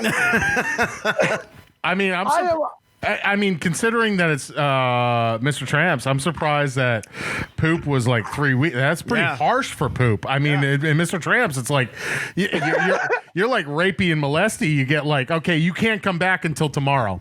Yeah, you know, like if you would have just shit on his head instead of dumping a beer on it first, they would have been like, listen, all right, man. They would have been like, look. All right, here's the deal. Easy, Bob. You're cut off. Look, I didn't even. You can come Wednesday. All right, you can come next Wednesday, man. But you can't be in the first 5. They would have called you a cab. They would have called you a cab. They would have just been like, listen, okay, we can't serve you anymore tonight. You just dumped feces on him. Here's a funny. It was a pretty funny bit, but still.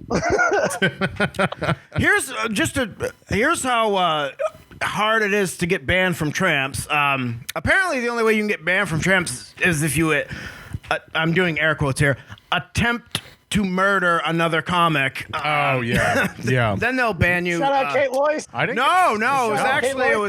It was Espy got banned because apparently she's like the Black Widow and attempts to kill dudes that I don't know. I don't want to get into it because I feel like that's empowering. You know what? No, I'm gonna score points for my. That's empowering. But here's like I went to Tramps on a Sunday. I'm gonna score points with your two feminist listeners and say, you know what? You go, girl. You know what?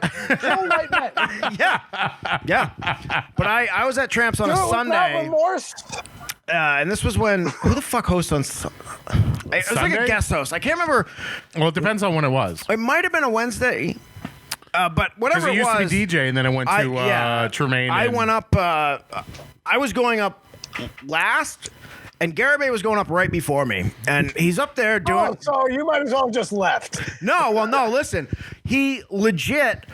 He goes up on stage and he's like, you know, it's just fucking bullshit.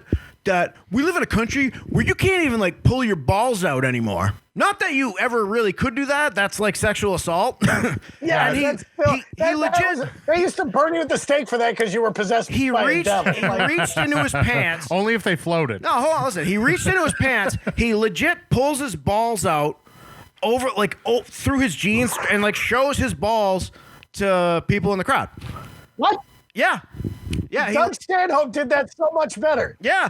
Well, he only did that because like there was a Joey Diaz bit, The Degenerates, and he makes a joke like that about like how his friend would pull his dick. Like he's like I said, he tries to do the most offensive shit he can think of, but there's no comedic value to it. But he can't even think of it. Yeah. But he can't even think of it. He's taking other people's fucking. Yeah. Fuck that guy. He's a Carlos. Carlos Mencia knew what a punchline smelled like. Jesus. Fuck. Well, you talk about like him killing sets after you, and I totally agree. That's happened to me a few times. But this time I just went up for like it was a Wednesday mic, and Omar was hosting, and this is when Omar and I were living together. And I just went up there and legit roasted the kid for 10 minutes. And Omar, I was like, you know, I guess he found the loophole because you can't Me Too a retard. Dude,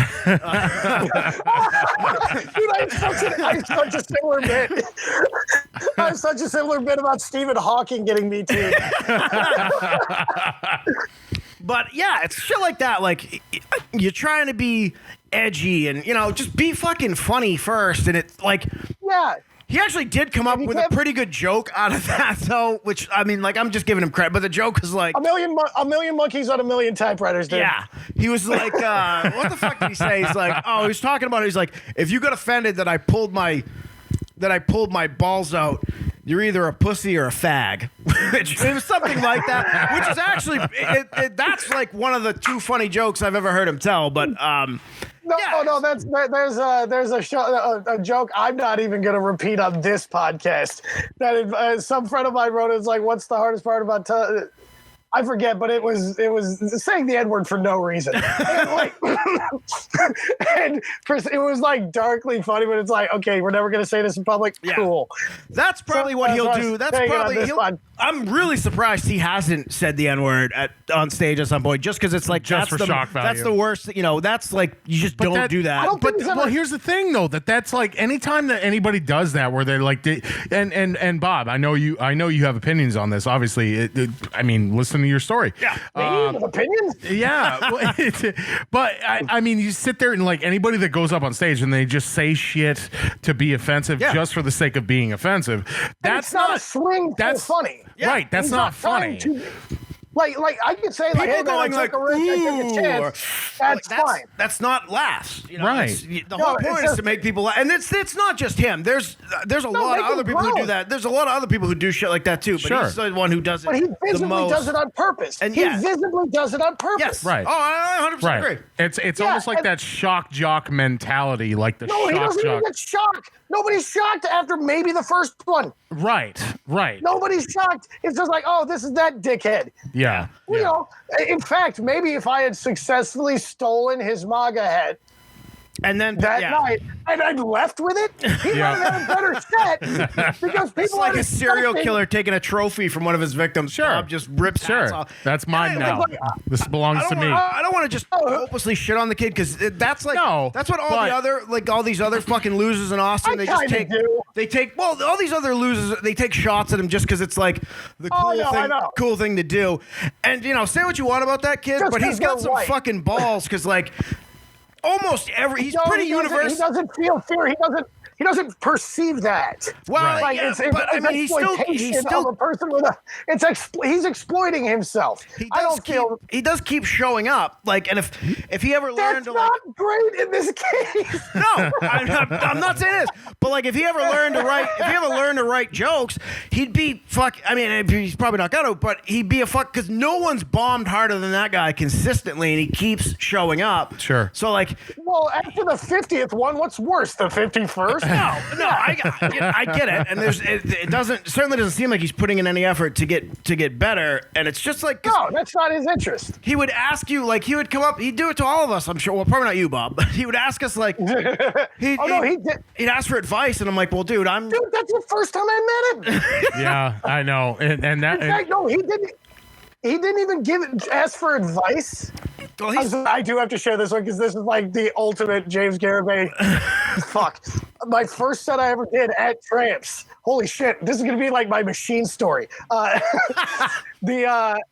Just this entire, like, the Garibay saga. And, but I'm talking to people after I get done. I had like a good set or whatever. I'm having drinks. It's nice outside. I'm like, oh man, drinking outside. Oh, I can get used to Austin. I'm talking like a couple fucking local jerk offs. And up walks James Garibay.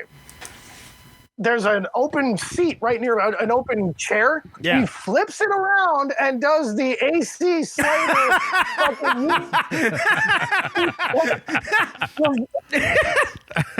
What's up, fellas? Like an Episcopalian youth pastor just a rap with the kid. Somewhere outside of Ames, Iowa. Okay, he can play like 2 Sublime songs. So like, he's cool. I don't practice Santeria because I believe in Jesus. Okay, one of those guys. Well, he would come up and ask me for advice, and I'd be like, well, don't ask me, dude. I haven't been, I'm not like. I'm not a comedy teacher. I gave him a lot of advice. And see, I clearly. I decided that I was gonna teach him a lesson very early because he didn't ask for advice. He's just like, hey man, like you said or whatever. I'm like, hey, cool. I don't think he even told me his name. It's like, so what do you think about PC culture ruining comedy? Yeah, he pulls that shit all the time. Yeah. Like red pill Spicoli and shit. But he wasn't high. He was just like. I'm just like, real quick, I'm just sort of bummed out now, and I'm pretty hammered. And I'm just like, real quick, how long you been doing stand-up? And it was like, he's like, oh, about 3.5 months. I just look at him and I'm like, so what you're telling me is you don't have an opinion on this. Is that what you're telling me? You clearly haven't formed your own opinion. Yeah, no, but he'd ask me advice, and like, I can't remember what the joke was, but he just like, I'm like, yeah, it's not funny. I don't think it's funny. And then he's like, but no, and it was some kind of me why this is funny. It was some kind of rape joke, and I'm like, in Austin, that's never gonna fly. And he'd be like, well, it works in San Antonio, and like he starts to explain to me why it's funny, and I'm just like, yeah, okay, whatever, keep doing it, keep doing it, I guess. Yeah. Oof. Yeah. Well, that's enough on that. I'm glad we got that. I'm glad we got that story out, because that's I mean, I know a lot of comics around here, and anybody that like follows comedy around here, especially in Austin. Yeah. Oh, that was the most infamous story for a while. For real. So I was like, fortunately in Austin, there's no shortage of drama. So something, a couple weeks later, something else equally ridiculous happened, I'm sure. I feel like I was sort of the shitbag Mary Poppins. Sure. I was there. I everybody learned a little, and then I floated off on an umbrella. And then you just took off. I left a bowl of poop. I left a bowl of poop. A bowl full of poop makes the medicine go down.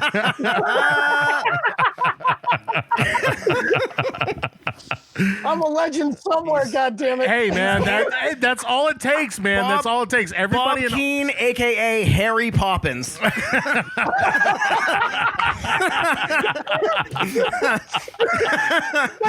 Oh, there's the episode name right there. Harry Poppins. Oh, man. Yeah. All right. So that's Bob's history and probably the what he's most famous for in Austin. But let's talk about some other history. Let's get into that. Yeah, actually, that's good, because we really, Bob, this is something that I don't know. Do you know that Craig is a history buff? Did you know that? I mean, if I were Craig, I wouldn't be looking at the past. Right. Well, I'm not looking at my past. Well, okay. Well, I mean, I guess that's why I drink. Is because of my past. Yeah, you're not like, it's not like you're looking for the future either. So no, this is true. No, I live in the moment, because the past and the future are both equally disappointing and terrifying. Oh, man. Let's look at the good old days when I wasn't alive. When I was just in the void. Yeah, the comfy, delicious void. That's right. Well, we do this segment every Thursday. Yes. No, Craig teaches us history every Thursday. Yeah. So since give me Professor Pergola, give it to me. Well, it is Thursday, July 30th right now. So Craig, what is our history lesson for today? We're going all the way back to the year 1733. The location, Boston, Massachusetts. Boston. We love these New England stories here. And on this date, July 30th. On this day, in the year of our Lord. 1733. 1733. Or as we call it, 50 years before the first black guy came in. No, they were already there. That relates to the story. But the first Masonic temple in the U.S., or it was at the time it was the colonies, was opened in Boston. The first Masonic temple. Yes, the Freemasons. The Freemasons. Yeah. AKA the Illuminati. So it was opened at a bar called the Bunch of Grapes on at the time it was King Street. It's now State Street. Bunch of Grapes. Yeah, Bunch of Grapes. Bunch of Grapes, and it was like two like things of grapes. That was the thing over the bar. And like anything, starting a revolution at Buffalo Wild Wings or something. And like anything in New England, which I think is what Trump did. Like anything in New England that involves more than 3 people for a gathering, it's at a bar. If it's less than that, it's just like 2 sad guys on a couch yelling racial slurs at a Red Sox game. Yeah. But yeah, Henry Price, a prominent tailor in Boston, opened up the first Masonic temple where all these like rich dudes could go and do their little gay secret club thing that they had.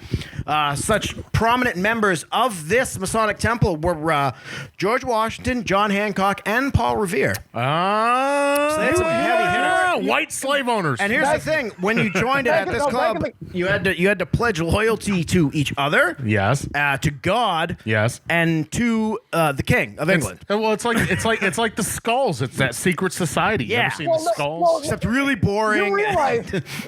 You realize that the fathers of our country, the entire architects of Western democracy, have all seen a guy named Standish jerking his dick. Maybe not live. They probably had some like wood carvings that they made of it too. But No.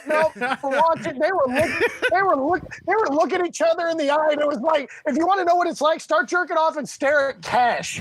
Like that's what it looked like to join the Freemasons in the 1740s. Okay, it's like, wow, that's a young Ben Franklin. He's got a veiny one. It's like, well, and here's the thing. Bob made the joke about the fathers of the Revolution. 50 years before the fathers of the Revolution for nothing. Before the first black guy showed up in Boston. Actually, not true, because one of the things people used to go to this bar for, and several other bars on King Street, was to buy slaves. No. Buy slaves. Yes. Okay, there it is. So inclusive. Yeah, so they go. There it is. So you can think of this Masonic temple as like the first like Lowe's or Home Depot. People would just go up and cruise and look for for manual labor, but you know, a lot probably more expensive. Oh Jesus! Dude, that tastes like those words. I find that offensive. Like, you understand? Those words tasted bad. Yeah. So the founders of American democracy would go there, get shit-faced, pledge their loyalty to the king, and sometimes buy a slave. Do you ever think? Do you ever think they drunk bought like a lower quality slaving, not like real mad at themselves in the morning? It's not racist. Like you go on Amazon when you're fucked up, but like at a slave auction. It's fucked. What did I do last night? And who listened this far? What did I do last night? And who mowed my lawn? Hang on. Craig, I'm gonna need a soundbite real quick. This is gonna get edited into something. If you've made it this far in this podcast and then heard me say that unfortunate thing and decided that now is the time when the online mob comes to get me, fuck you, okay? I hope you buy whatever the fuck commercial they make. I hope they get to make money off of you getting mad, you fucking asshole. All right.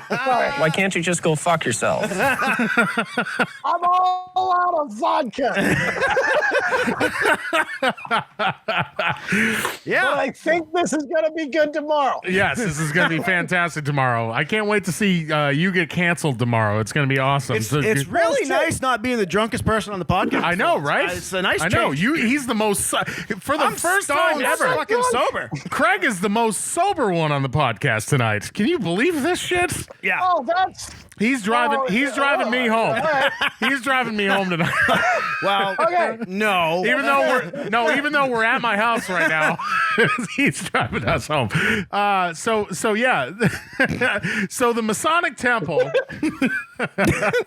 slave owners. Yeah. All right. So that was what year was that? 1733. 1733, the year of our Lord. Uh-huh. All right. And that's Here's somebody's Lord. That's this week's history. That's this week's history lesson. I feel like that was a hell of a Schoolhouse Rock episode. Like, we've got Cannibal Corpse here to tell you about the George Washington Carver. Well, Bob, I know you love sports. You talked about your Chicago Bears, obviously. Yeah. Yeah. How they looking this year? Well, it's a shame. It's just a good thing nobody be in the stadium to watch them go. This is very true. This is very true. Well, we're gonna get through this segment real quick because we do this every Thursday. That means it's time for sports. That's right.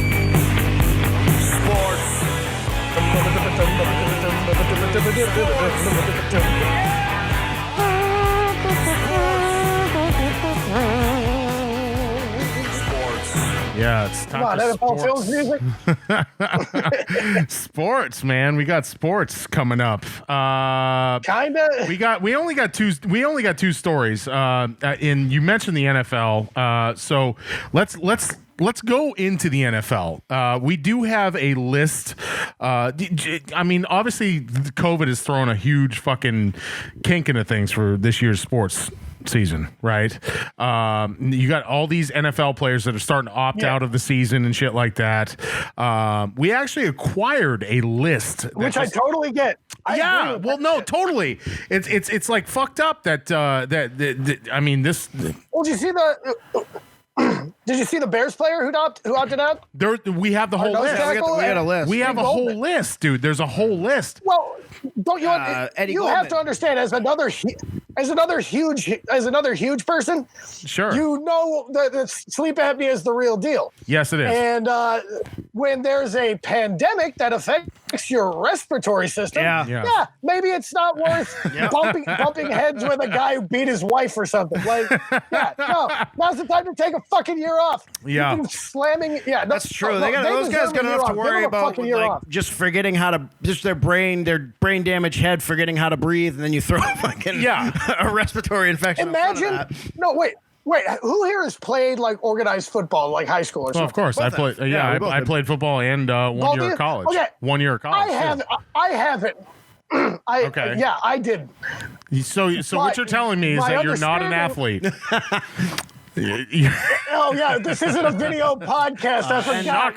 And cornhole doesn't count. Huge shocker. Cornhole and darts don't count. I got booze shakes. I'm awful at those. I drink too much for drinking sports. Yes. But no, shit. What was the player? Lost the player from the Chicago Bears. Yeah. Right. If I'm going to bash my head against somebody that's similarly titanic as myself, I'm going to make sure that there are people there being like, this guy's awesome for doing this. Yes. You need an audience. I don't want that. If playing football without a crowd. Imagine if you were playing in dead fucking silence in college. I don't know. Ask the Tampa Bay Rays. For some of these teams, it's not going to be that big of a change. The Tampa Bay Rays play in dead silence all the time. Yeah, that's right. You guys live up near the Bills. Might as well be like the fucking New Hampshire Stampeders or some shit. Yeah. Well, here's the thing. Here's the thing too. The Vermont English majors. The Vermont fish fans.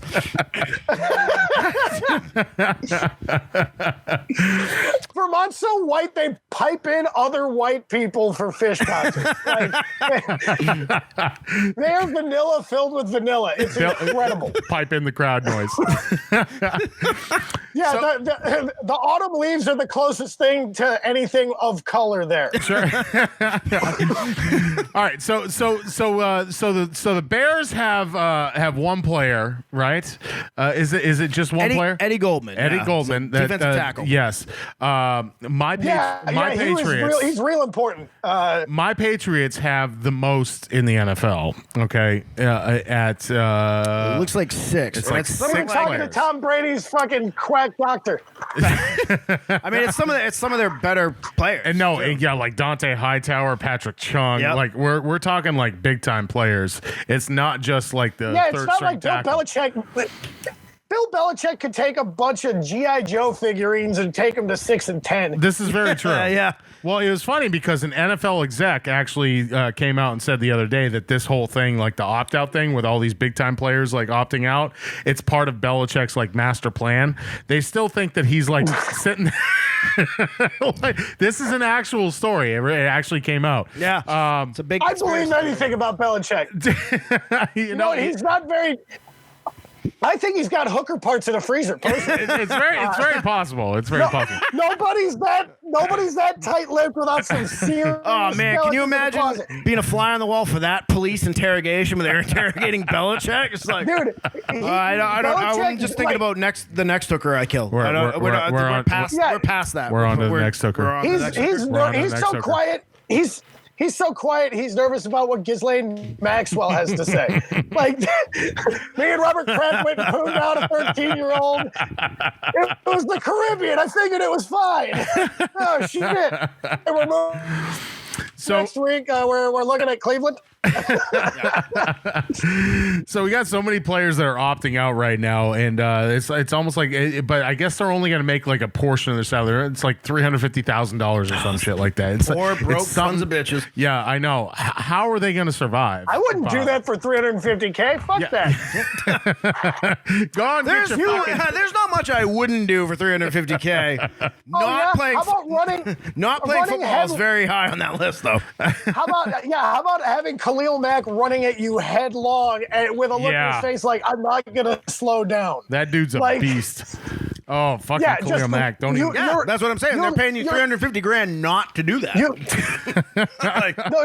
You couldn't pay me. You couldn't pay me enough to be 3 inches from Aaron Donald at any given point. That guy is gonna tear off my arms and sack the quarterback with them. I don't want any part of this guy. Are you afraid of getting hurt? Or are you afraid of getting embarrassed? Embarrassed, really? Do you know what I do in public?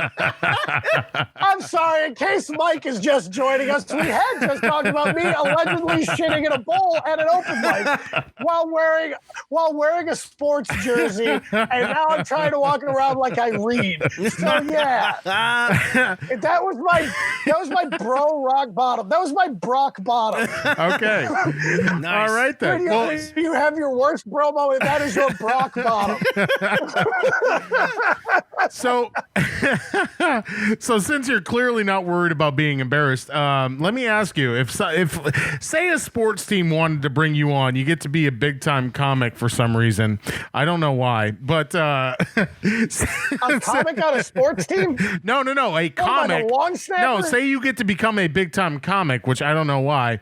But then some big time sports team in Chicago, like the Cubs, is like, hey, we love you, man. You guys would be like, could you come up and like maybe throw out the first pitch or something like that? How would you feel about doing something like that? Would you be into that? Would you be like, being the athletic specimen that you are? Would you be down for throwing out the first pitch? You know what? I'm down for something better. Because I'm a Bernie Sanders guy. I believe in giving people opportunities, and so I take a local. Wait! You're a Bernie Sanders guy. Okay, yeah. That's cool. All right, and you're I know I'm a nightmare. Okay, and you're a Cubs fan, so you are like the legitimate fucking, like, you are the lovable loser. Like, as soon as you said you were a Bernie Sanders guy, Bob, there's just a vein in Mike's head that just started pulsating. That's cool, Mike. Hang on a minute. Hang on just a minute. You are a Red Sox fan, and you are not 15 years old. No. Okay, you remember. Yeah, whatever. When you were what we were, and we've both watched our cities go to suburban shit. Yes. Because the fucking championship came, and now fucking Wrigleyville. You get a lot of pink hats there in Wrigleyville, Bob. You got one of those pink hat Karens that come to the games now. We got them all over the place at Fenway. I get in fights with other Cubs fans, okay? This is just, and proudly so. Okay, but you can't talk to me like Boston fan. Yeah, that's right. Oh, they're the worst fans of all time. I 100% agree with that. They only made the Green Monster because they noticed that the most racist Bostonians usually sat in the left field bleachers. So I put them 300 feet up in the air so they fucking can't bother anybody. Put them at the top of the Ferris wheel. Put them at the top of the Ferris wheel and let them sit up there. Saying the most racist whole game. Saying the most racist Boston fans, that's like saying the worst serial killer. They're all pretty shitty. We're talking the Ted Bundys of the shit. But they really hate OJ for some reason. Well, you I'm meant pro OJ. Well, who is it these days? You know, like Twitter is fantastic. Okay, look. You know about running backs that are elusive? Sure. That guy dodged the entire LAPD and then the court. That is some swivel hip shit. I mean, I'm surprised he didn't get signed to Denver after that because he got away in a Bronco. Hey-o. They should call that chase the juice quake. Okay, I'm waiting for the punchline. The juice quake. Hashtag that shit. Make that a thing. Oh man! All right, so yeah, it's a real bummer. People are getting sick. That's a bummer. So yeah, I'm for. So you'd be for throwing out the. So you'd be for if the Chicago Cubs was like, hey, we want you to throw out the. Oh no, I get a girl to shoot it out of her pussy like a ping pong ball. That's what I was trying to get to. Okay, fantastic. Because it'll be on webcams because Wrigley Field's closed. Sure. It's just me and the hooker. Yes. In fact, there's no game going on. Would you wear a mask? Would you I want to know, would you wear a mask? I don't do protection. No. I don't do okay. protection. All right. Well, did you Rubbers is gross. Speaking of I'm finding a MooseKnuckle-baller. Yeah, I'm not afraid of a lot. MooseKnuckle-baller. Yeah. Nice. Nice. Oh, fuck. Oh, I think we all just finally came. Yeah, we got like 4 titles for this one, but that might be our first t-shirt if we ever make one. MooseKnuckle-ball. Dude, it could be like a fake, oh shit, I have a couple $1,000. I could probably do this. Make some baseball jerseys in an old school minor league baseball team font, and it just says in cursive with a bat under it. It says MooseKnuckle-ballers. Like MooseKnuckle-ballers. Yeah. Wait, there's got to be a town somewhere in the Great White North called Moose. So then, there's Moosehead Lake. Moosehead Lake, the biggest lake in India. There's for sure a Moose, North Dakota. Oh yeah, without a doubt. And it's we're gonna build a ball field and double your local economy by selling hot dogs and Orange Crush. And I know it's a red county, it's fine.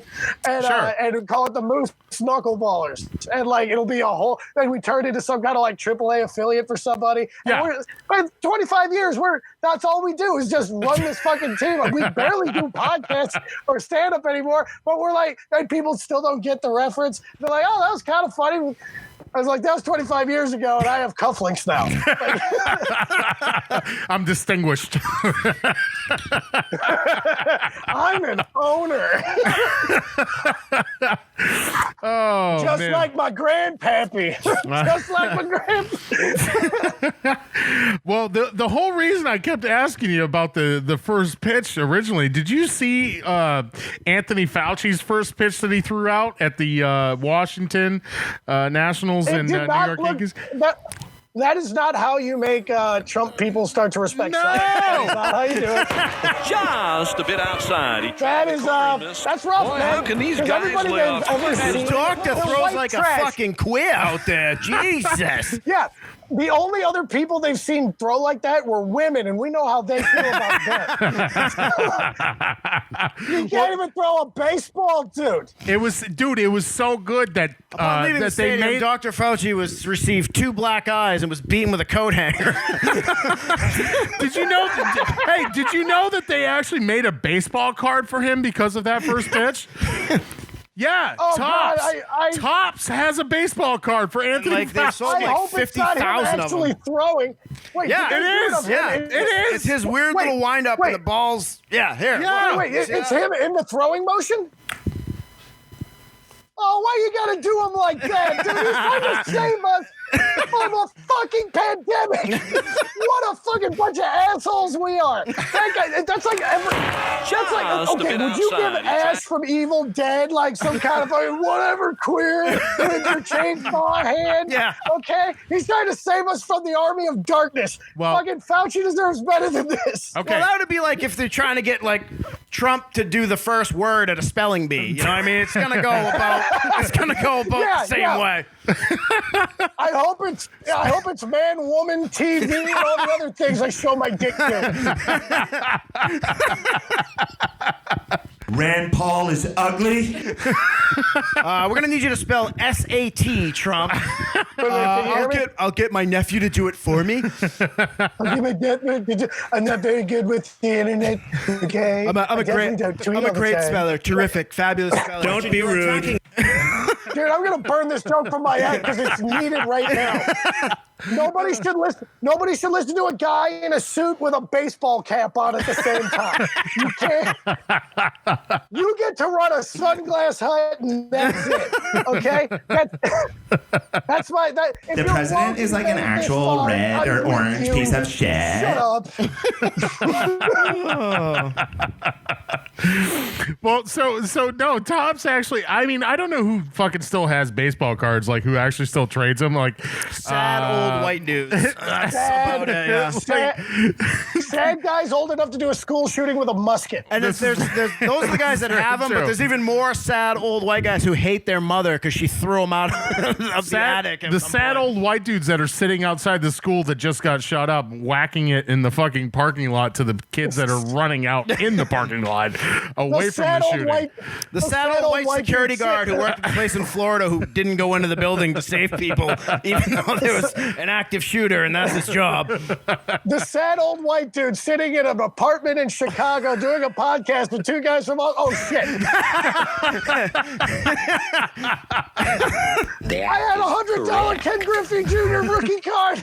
I could really use that 100 right now. I need drugs. If that bitch mother of mine hadn't thrown away all my cards, I'd be a millionaire right now. I could have made a spliff out of a Carlton Fisk rookie card. I got a Raleigh Fingers rookie card, kid. Oh man.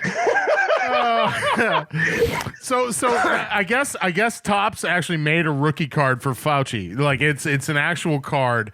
That's not impressive. No, I want to see a second year card. Yeah, dude. Who signs it? Okay, so it is the highest fucking selling card that Topps has had in years, and nobody's heard of another card. I know, right? Well, they only made 50,000 of them. They only made 50,000 of them.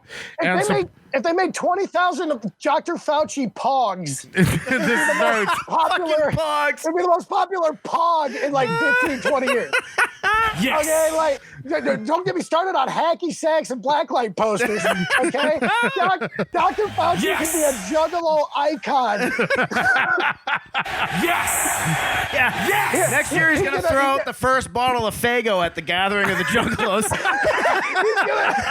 He's gonna get a sponsorship from Midori and Hypnotic. There's gonna be a bidding war. He's like, "Hi, I'm Dr. Fauci, and I suggest an Incredible Hulk." Wait, next time you're at an all ages club and you're 32. Oh man. Oh, so apparently Topps is like they said that's the biggest selling baseball card that they've had is Dr. Anthony Fauci. So well, good on you, Tom. Well, good for him. Dude, seriously. Oh my God. Fucking Anthony Fauci, thank you. You're not a doctor. You're a big fat. He is an actual like scoreboard hero. That's the thing people are going to forget because he's kind of a wiener. He is. You don't want to like the guy. He's kind of wormy, but he's like the nerdy, the quiet member of the frat that like saves everybody's ass when they totally deserve to get shut down. He's the one who didn't do anything wrong, but it's like, look, these rape allegations ain't going away. We need a fucking 4.0 real quick. Oh man, teach us how to swim or something. Get something right. Oh, fucking Anthony Fauci, Dr. Fauci, you fucking clown. You can't even throw a baseball. And supposedly he was an athlete too, which is fucking crazy. Yeah, he played baseball. Yeah. Oh no, as a kid. Basketball. I thought it was. He played baseball too. Oh yeah. He had a quote that he's like, because it went way outside, and he was like, I used to play shortstop, so I thought I was supposed to go to first base. Sure. That's why you threw it all the way over to the fucking. Yeah, okay. that's great. From the pitching mound, you jackass. Ironically, it doesn't seem like a healthy fastball, you know? No, I not need at all. some work done. Oh fuck! Well, that's You know what? I'll bet he hit the weights too hard. Yeah. Good call. He hit the weights too hard, bro. Your rotator cuff's too tight. You're way to the left. Oh, dude, that's what kills the pitchers. Weight training. Yep, that's it. Oh man, well, he's no Roger Clemens, you know. no, God, no. Hey, take it easy on that, man. Take it easy on the Clemens, the Rocket man. We had Rod Beck. Yeah. I'm gonna forget the years he played for the fucking Yankees. I'm gonna forget those years because fuck him. You know what? You know, go fuck yourself. You put on the pinstripes, you fucking douchebag. How's your boy Johnny Damon there? You hanging out with yourself, dude. All right, easy. You leave fucking cowboy up, baby. Hey, he had a funeral for Johnny Damon's beard kid. It was gay as fuck for Johnny Damon's mullet. Yeah, he had to go over to the fucking pinstripes from the fucking idiots, man. You know, that was the fucking. It's like your favorite open mic comedian gets on for writing for Jimmy Fallon. It's like, fuck. I mean, I get it. I get it. Oh, that's a bummer. They threw the money at you, but now you're gonna suck and you're gonna fucking be a piece of shit, and I don't want to talk to you anymore. Yeah, well, you know, Daniel Tosh is a good comic. He hasn't bothered to prove it in like 10 years, and I wouldn't either. Right. Yeah. No, do your thing, dude. Without a doubt. Yeah. That's right. He found his fucking bag, and good for him. Oh man. Well, fucking A, Bob, dude. That's our show, dude. Man, we had a fucking good time, man. We went over 2 hours again. Holy This shit. is 2 in a row, man. Yeah. We fucking do it. You know what? Our shows are getting longer and longer, but they're getting more and more entertaining. I feel like I don't know, or I'm just getting more and more drunk. I don't know what it is. It's not like you're getting better. You're just getting some good guest stuff. No, I never said we're getting like I am getting better. I said we are getting better. So that's the royal we is in the show. I'm still a fucking miserable piece of shit. Yeah, no. Oh wait, really? Yeah, shocker, right? Come on, I can be 1,000 away from you, and I can still smell the grumpiness. I don't know what you're talking about, man. I have no idea what you're talking about. Oh, fuck. Smells like a 2-day-old lobster roll, bro. Well, yeah. Ooh, lobster roll sounds really good right now. It's a really good idea. Hey. All right, so Bobo. Is shit opening back up for you up there in? You said you did an outdoor open mic. Is stuff starting to open back up there for you at least? Because I know they wanted to shut everything down. Really. Not really. Basically. Well, we just moved back to phase 3, I think. Okay. Bars functionally, I'm not going back to working in a bar anytime soon. Sure. It's just not where I would sooner be a cart attendant somewhere for about the same money. Right. And, and even then, I am juicing this government money, though. Okay. So I'm really hoping that if that second stimulus hits, fuck it. I'm not living to 65. I'm not. Clearly. Social Security will be bankrupt generations before I'm there. So, yeah. Bob's just realizing this thing that anyone who's met him realized in the first 5 minutes. Yeah, pretty much. Making it to 65. How old are you? So you got 5 years left. I'm 37. No, I know. 37. So you'll make it till 42. You'll be all right. Yeah, I got a girlfriend. She's keeping me halfway put together. Yeah, I know. I don't get it either. But anyway, yeah. So we've been doing these. A couple guys, Johnny Cosmo and Greg Bartusiak, started doing this thing called Out in the Open Mic. You can follow them on Instagram. Sure. At Out in the Open Mic. At Out in the Open Mic. And they put out about twice a week. Yeah. MIC, cool. Yeah. Okay. And so they usually, their pop-up comedy shows, they have like a decent like Bluetooth enabled battery speaker that you can take around as long as it's charged up. Sure. And a mic and a little sign, and they have you can actually they wipe it down. They bring wipes, they bring all the PPE and stuff, and out of their own pocket, they have a Venmo at the Bartle Shack, BARTLE. SHACK. Well, send us all that stuff when you're done. When we put the episode up, we'll post it on there. So we can, because that's fucking cool what these guys are doing. So yeah, link up to it. Yeah. And actually, another guy just started one in the back of a pickup truck, which meant that there was a cul-de-sac full of at one point just a bunch of white guys with a microphone sitting or standing up in a pickup truck, which right now doesn't usually mean something good's about to happen. Right. That's Media Matters for America is going to be sharing this. And actually, at the beginning, as we're starting, there's two white women, like white women, Karen-looking white women, and I see Starbucks regulars. And they're across the street. They're like on either side of us. Okay. And they're both on the phone. I'm like, dude, we already have two white bitches on the phone calling the cops on this. They've dialed 911 and just waiting to see the first black guy in that neighborhood to hit the other one. So we're kind of sweating. We're kind of sweating, and then they see each other, wave. Hang up their phone. They were just looking for each other. They were there to watch the show. Okay. So that loosened things up off the top. Then people just said there was a girl who was like, my boyfriend asked me, do you really want this dick? And there's a 5-year-old kid just watching. I'm like, wow, this is a spicy. If anything, we can offend people into wearing their masks, so we go back into bars where we belong. Sure. Yeah, exactly. We are yelling cum jokes at families. So put on your fucking mask, Karen. Get us back into bars. So you guys got open mics going. Do you have any upcoming full-on comedy shows that are not open mics? I'm talking book shows or anything like that. Something where people are doing extended sets. Anything coming up? I'm trying to. There's a. I did this show a little while ago, but it's outside distance at a coffee house.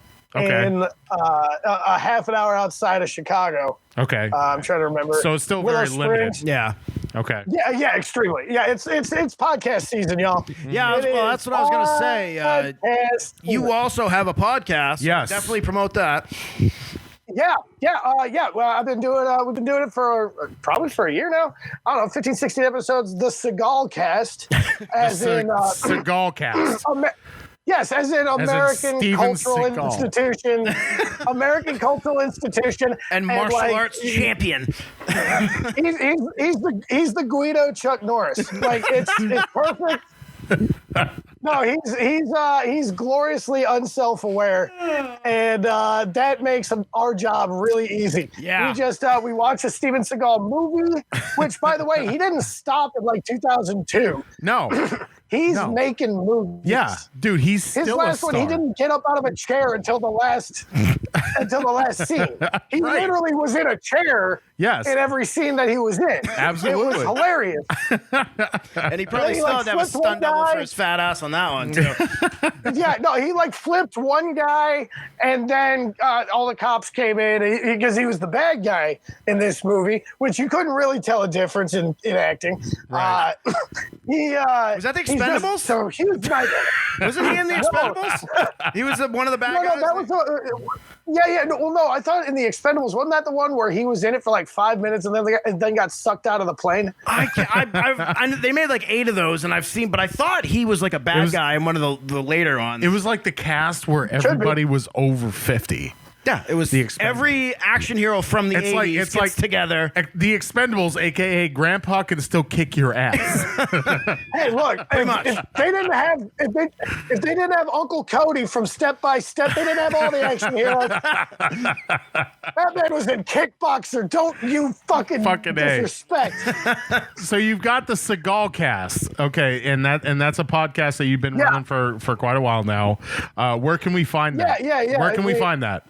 We're on Apple Podcasts. I think Spotify. We're on Facebook. Well, we'll definitely post some links for that for you too. Yeah. We'll fire that up. Yeah. And but then also by way of announcement, we have me and the fellow Michael Johnson, who runs the network Uniquely Identical, which he has a number of podcasts we're working with now. And anyway, we're going to be dropping one in September. It's going to be sort of an episodic thing called Blood on the Sand. Nice. And it's going to be entertaining as shit. It's like true crime, comedy true crime, where it's like in tropical locales. So we got a career criminal from Australia that we're going to be doing a thing out of. That's awesome. Dude, it's hilarious. Hell yeah. Hell yeah, man. Yeah, he cut off his own ears to get into a better cell block and shit.